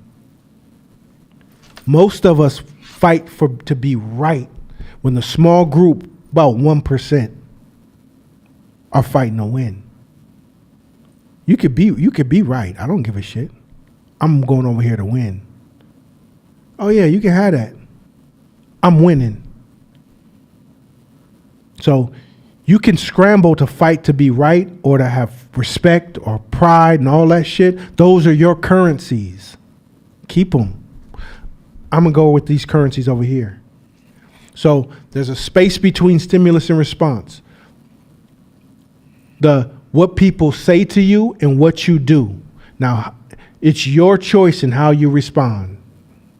And the goal is, if most of us are like this, you don't got a lot of time to respond, do you? You ain't got a lot of time to respond. The goal is for you to continue in your growth path to do this. So that when somebody stimulates you, you got time to process it and think before you make a choice. And that tool can be a useful one. Taking a deep breath can be a useful one. Let me call you back. Useful one. Let me phone a friend. Useful one. You know what I'm saying? We talked about optionality thinking, going through your options. Man, that story probably not a good story to tell. Let's read. Emotionally agile people are dynamic. They demonstrate flexibility in dealing with our fast-changing, complex world. They are able to tolerate high levels of stress and to endure setbacks while remaining engaged, open, and receptive. They understand that life isn't always easy, but they continue to act according to their most cherished values, and pursue their biggest long-term goals. So they say there's always gonna be struggle at some point. So life is not about lack of struggle. It's about how I approach it, how I chunk it down, and what's my attitude, what's my personality, what's my feeling. What feelings do I choose in the struggle? I was talking about that EBT card. And in those moments, I was experiencing a lot of suffering, right? A lot of suffering, because a lot of fucked up shit happened that I created at the same time, right? So focusing on the suffering and focusing on the struggle created the suffering. You know what got me out of that struggle?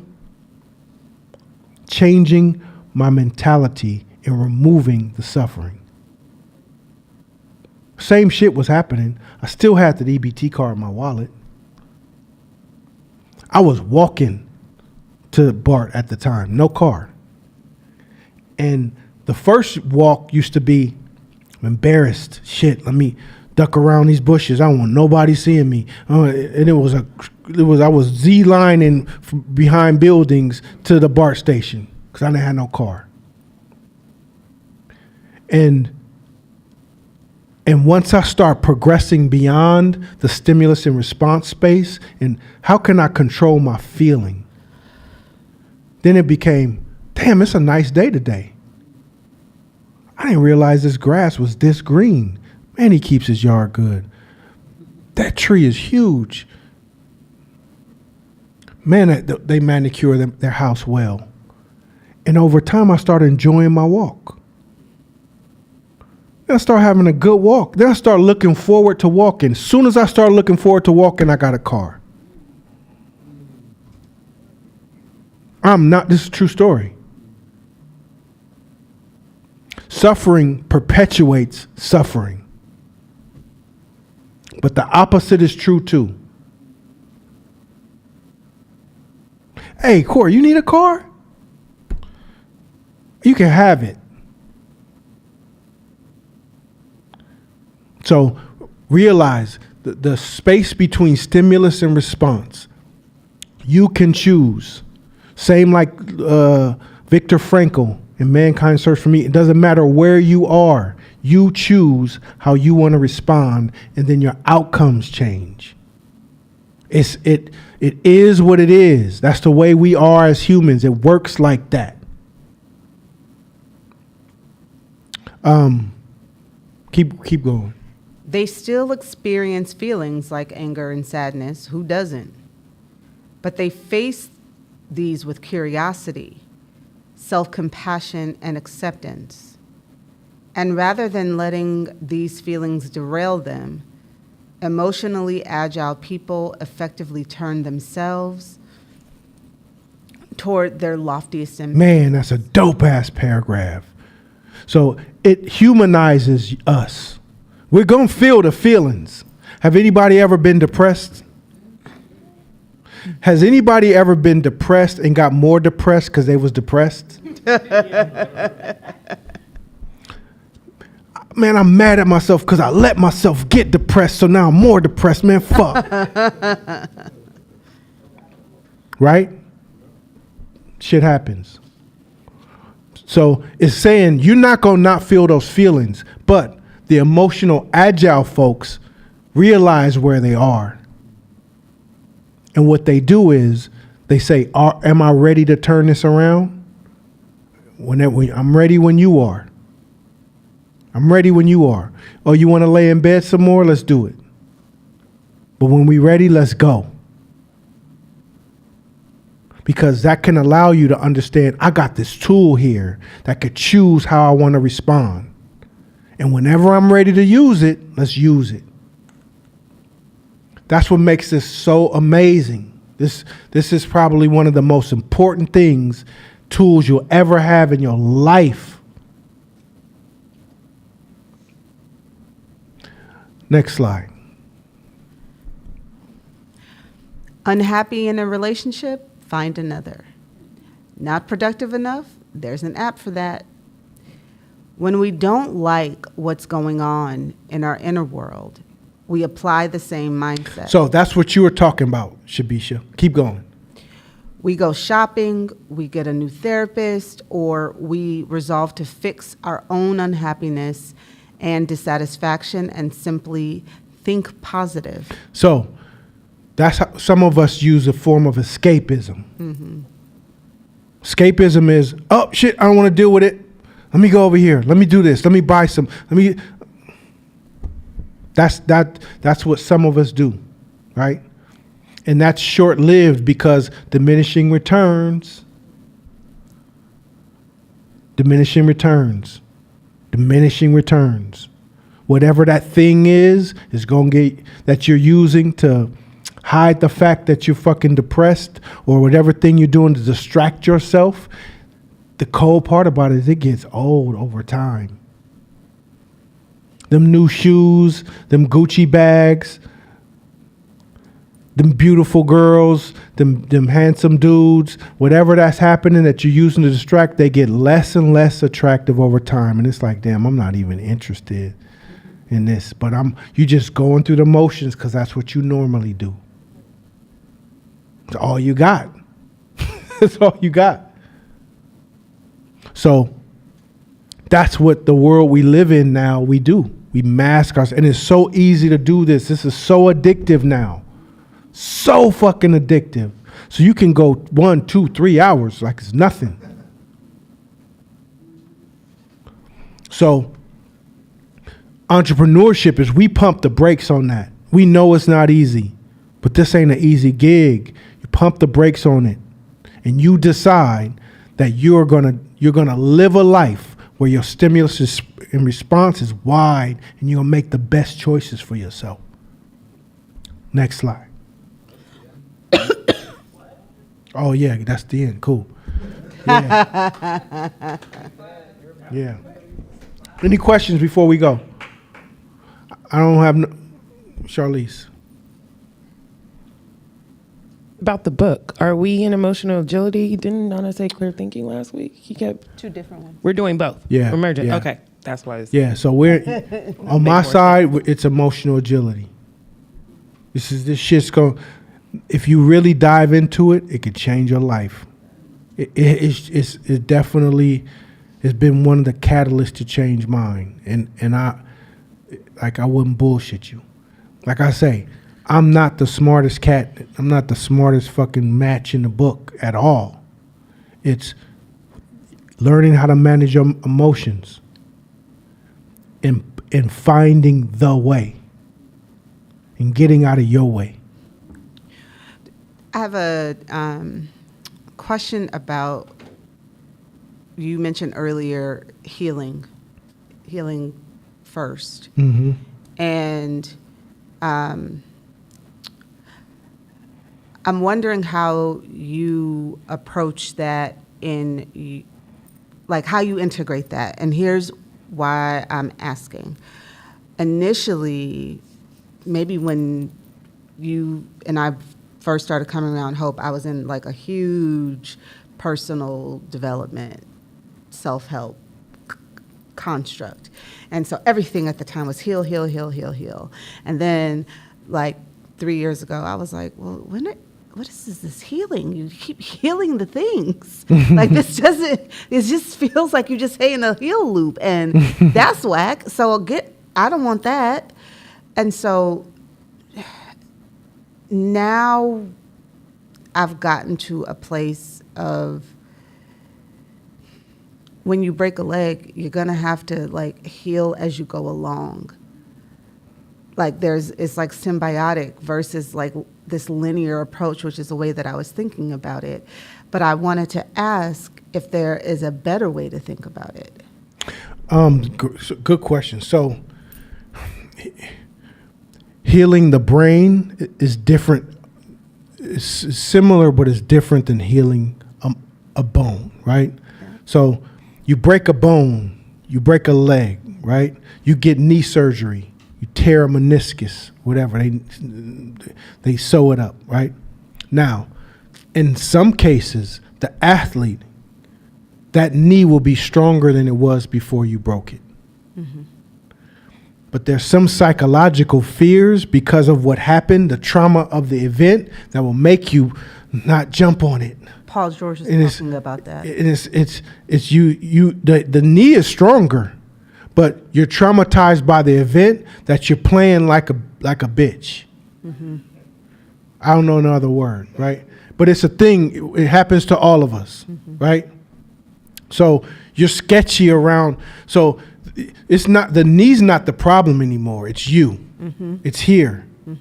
So you have to make a choice at a certain point. You got to press the fuck it button and say, let's go. I know it. I learned from what happened last time, but I'm not going to let the fear of it potentially happen in the second time slow me down from achieving what I want to achieve. So you got to go. And so same thing that happens is a similar thing that happens when there's psychological damage that's been healing. You've lived, like, you're here now. So there's a form of healing that's already been done, right? Meaning the bones just, it wasn't put together and it sat in a cast. It just kind of healed back wrong. You know what I'm saying? Like, anybody got we played sports and you got a weird thumb because it's been broken so many times where it just, you can make it go this way because you fucked it up. So what has to happen in the healing part sometimes is you have to re-break it. Meaning you have to go back in there to put it back the right way. And a lot of us don't want to do that because that really hurts. That really hurts. So once you do that, now you're on the road to healing.